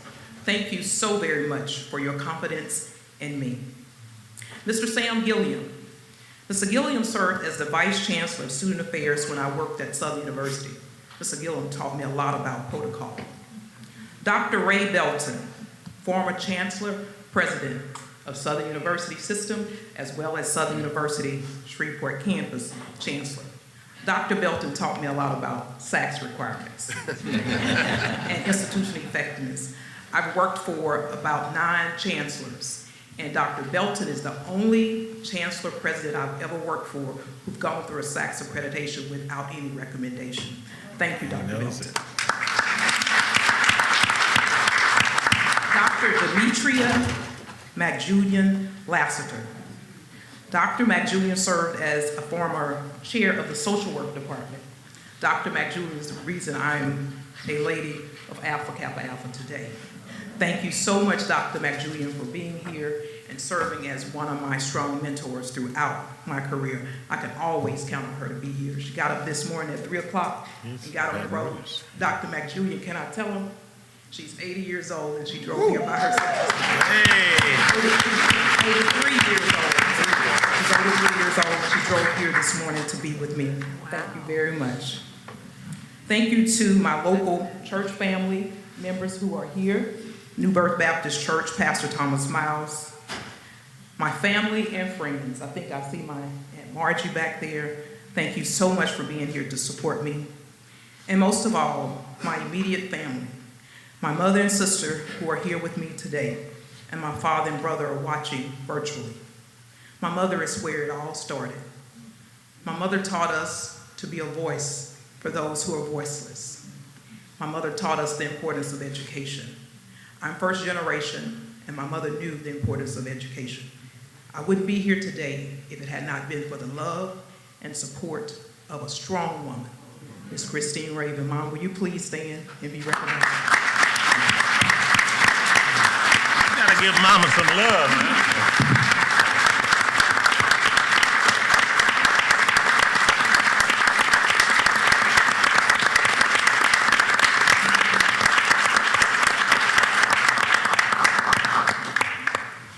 For Southern University at Shreveport to be successful, we must uplift 3 core values in everything we do. We must be collaborative. This means we talk to our known friends and supporters, as well as those at Southern University that we haven't engaged with, to seek partnerships with organizations, institutions that can assist our students in furthering our mission. We must be committed. Southern University at Shreveport is hallowed ground. The education and training of our students is our single most important function. This requires commitment from faculty, staff, students, and administration on a daily basis. We will not shortchange our students or our community partners. We must be courageous. The most dangerous phrase to growing an organization is we've always done it that way.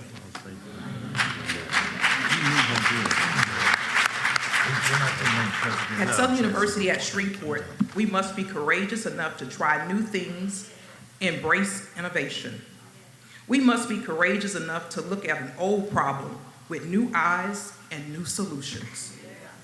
When we are collaborative, when we are committed, and when we are courageous, then we will be on our way to being unapologetically excellent. Again, thank you for entrusting me with this wonderful opportunity to lead Southern University, Shreveport. As the new chancellor, I pledge to serve faculty, staff, students, and the community at large faithfully and to the best of my ability. I commit to you today, by partnering with Shreveport community and beyond, Susler will be the place where students' dreams become reality. Oh, Southern, dear Southern, we owe our all to thee. Thank you very much. Yeah.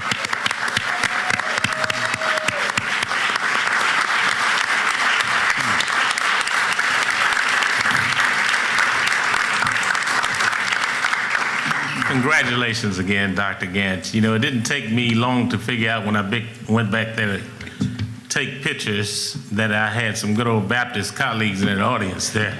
I heard some, yeah. Let me tell you something, and it's not normal to do this, had it not been for God. And we ought not ever be ashamed of giving honor where honor's due. And you acknowledge God in your family. This means you didn't go in here owing anybody anything. I want that message to resonate through Shreveport and throughout our system. Not one person on this board. I talked to Mr. Moss, not one person on the committee. Not the president has insisted or suggested that she come in here with any obligations on her other than to do what's right and what's proper for Southern. And I want to give my colleagues and people on the committee and you in this community for accepting her for doing what she has to do. And it's not going to all be pleasant now. We're not running a friendship. We're running a system, and this is a campus that we love that's a part of this system. So I ask that you get behind her with not only your prayers, but with your work and your dollars, okay? Let's give another round of applause as we move on.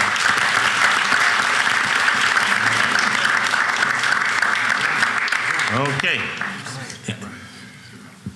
I'm going to also yield to my colleague who certainly often gives us great wisdom, Mr. While we Harris. certainly congratulate Dr. Gant, I also want to thank Dr. Penning for answering the bell, coming up here.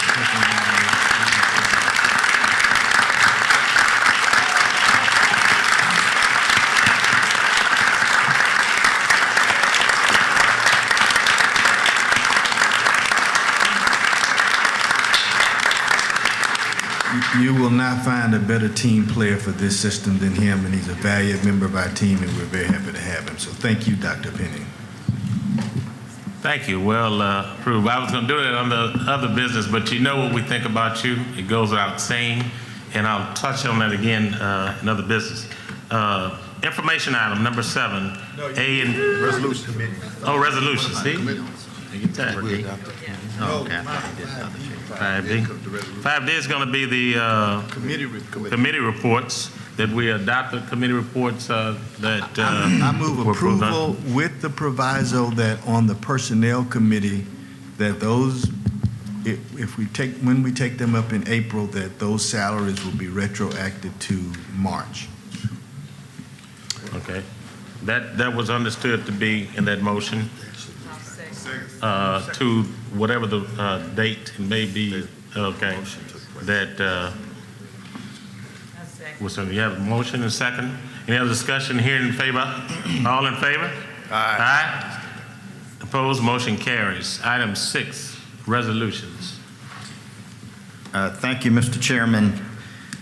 Following my statement of the resolutions, Dr. Whitfield, Vice Chair Whitfield will add, and then following him, Supervisor Fondell will also add a resolution. Dr. Derwin LaRon Young, a graduate of Southern University and A&M College with a civil engineering degree in 2009. He was a chief engineer for the Alexandria VA Healthcare System, Alexandria, Louisiana. He was a member of the Zulu Social Aid and Pleasure Club, the Zulu Crew, New Orleans, Louisiana, Omega Psi-Phi Fraternity Incorporated, the Fraternal Order of Masons, the American Society of Civil Engineers, and the National Society of Black Engineers. He was a member of Antioch Baptist Church, Alexandria, Louisiana. He passed away on March 2nd, 2023. Mr. William Turner, brother of alumni Elise Turner, who is the chapter mentoring chair for the Los Angeles Alumni Chapter. He passed away on February 25th, 2023. He will be funeralized this Saturday. We have some accommodations. We salute Miss Willa Dean Stone for Women's Month, the widow of the late Dr. Jessie Stone. She celebrated her 93rd birthday. We congratulate Southern University alum Colonel Paris Davis, who is a retired Army colonel. After almost 60 years, he was awarded the Medal of Honor by President Biden for his service in the Vietnam War. Davis was reported to be one of the first black officers in the elite Army Green Beret. Under the direction of alumna and head coach Wiana Cheney, the Lady Kittens are state champions. We congratulate them on their accomplishment. And that's the Lady Women's Kittens basketball team, our state champs. Congratulations to the bowling team who claimed bowling regular season SWAC title, as well as Coach Barry Doyle, who achieved his 100th win and was named SWAC Bowling Coach of the Year. Congratulations to head coach Carlos Funches and the Lady Jaguar basketball team on a successful 2022-2023 season. The Southern Lady Jags were crowned the 2023 SWAC Women's Basketball Tournament champion after defeating the University of Arkansas Pine Bluff 62-52 in the final. The victory punched the Lady Jaguars' ticket to their first NCAA tournament appearance since 2019. They competed against Sacred Heart Pioneers in the NCAA tournament. One additional that was sent to me, heartfelt appreciation honoring Mr. Wilbur Jones, who is being honored by his fellow Association of United States Army Brothers in being presented with the United States flag that was flown over the Pentagon. He currently serves as Assistant Director for Purchasing for Contracts, Special Projects with over 50 years of service at Southern University. I now defer to Vice Chair Whitfield. It is with deep regret that I add to the resolutions Najee Mercadile. Najee was a freshman majoring in business. He's from New Orleans, Louisiana. Najee was born August 28, 2003. He had an untimely death March 8, 2023 from an asthma attack. He's one of our students in Southern. So if you could keep his family, mother in his prayers. He was described as a very giving, kind, and loving young son. Mother said he had battled and fought asthma since she was 6 months old and was hesitant about sending her son to Southern, but knew that he would be taken care of. And so we lost Najee. So keep his family in his prayers. Thank you. All right, thank you. I have a resolution. Yeah, that's on. Board resolution It reads as such: whereas the mission of Southern University Send-Off is to engage high school graduates attending a Southern University System campus with their local communities, Southern University alumni, family, and friends, and holding a send-off activity for these students as they prepare to attend college. Whereas the Southern Send-Off is defined as a demonstration of goodwill and enthusiasm for the beginning of a new venture for our students as their journey to become Southernites begins.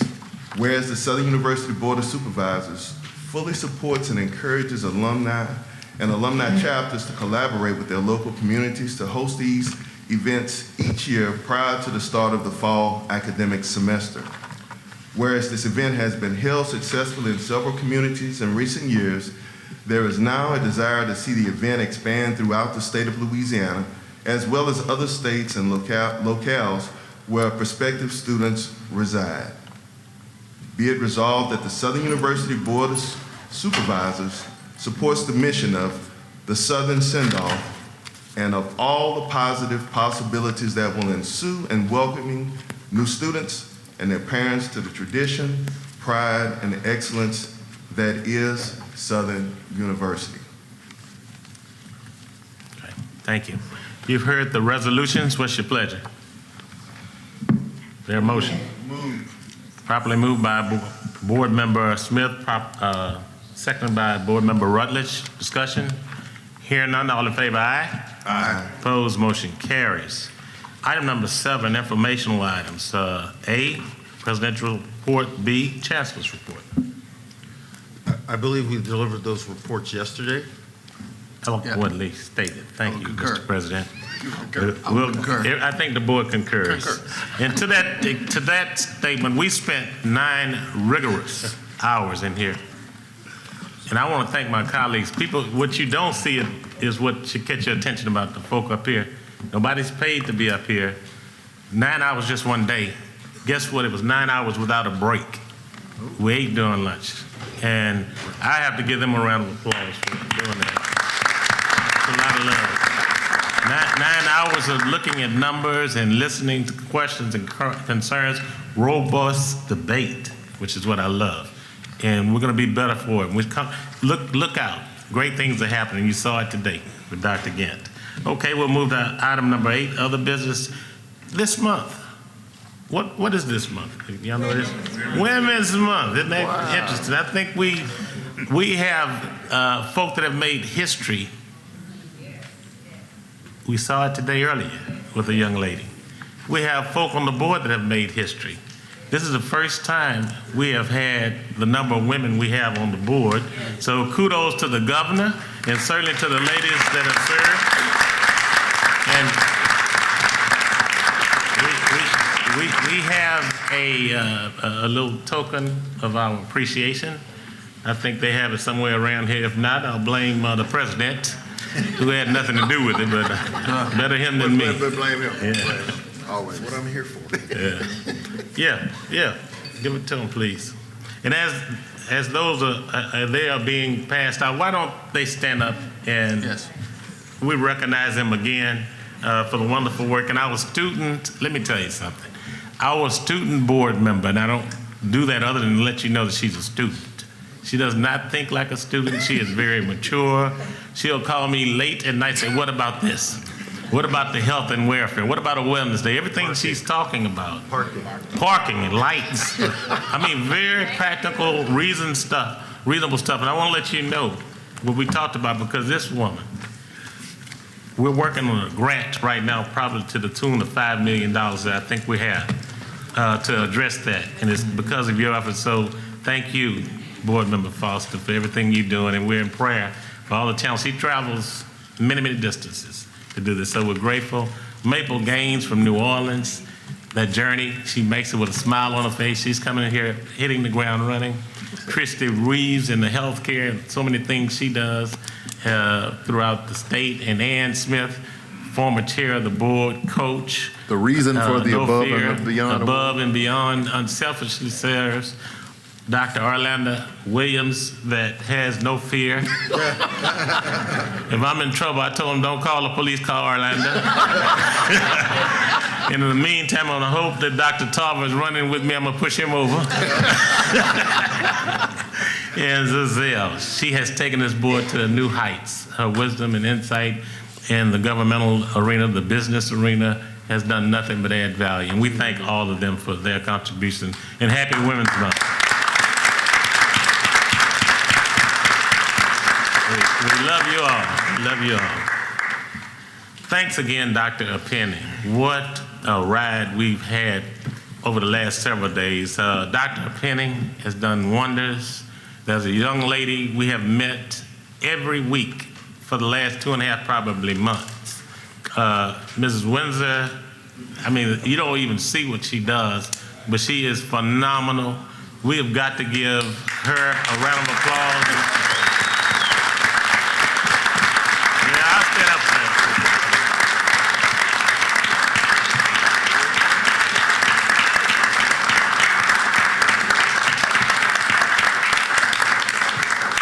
She can get kind of tough on some of those calls too. I started to call Chief Ivy on her. I thought I needed some protection. I'm sorry, Lieutenant Ivy. So thank you, Ms. Windsor, and certainly Mr. Frank Williams for everything that he's done, holding the ship down where we've been moving around, and for opening arms out to the alumni, the faculty, and the staff here. You have been nothing but grateful, gracious in your delivery of service that we didn't expect, quite frankly, and we thank you for it. I think only thing I want to do is two people that rarely get recognition. They deserve it. Dr. Robert Renee, to talk about him. Let's give him a round of applause.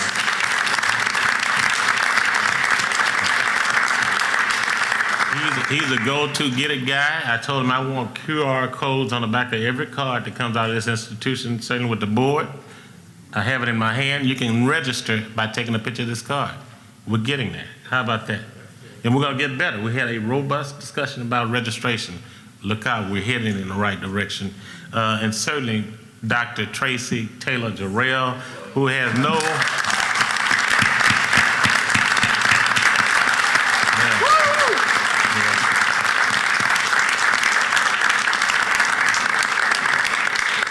She has no concept of time, I tell you. 5 in the morning and 5 p.m. doesn't even matter. So she's gonna call, text, and remind you, you know. Zazelle has already figured out, and don't ask me what time a meeting started. I told her 9 o'clock yesterday, and it was at 8:30, wasn't it? So we are grateful for all the value that she added, and the value she added to that search committee.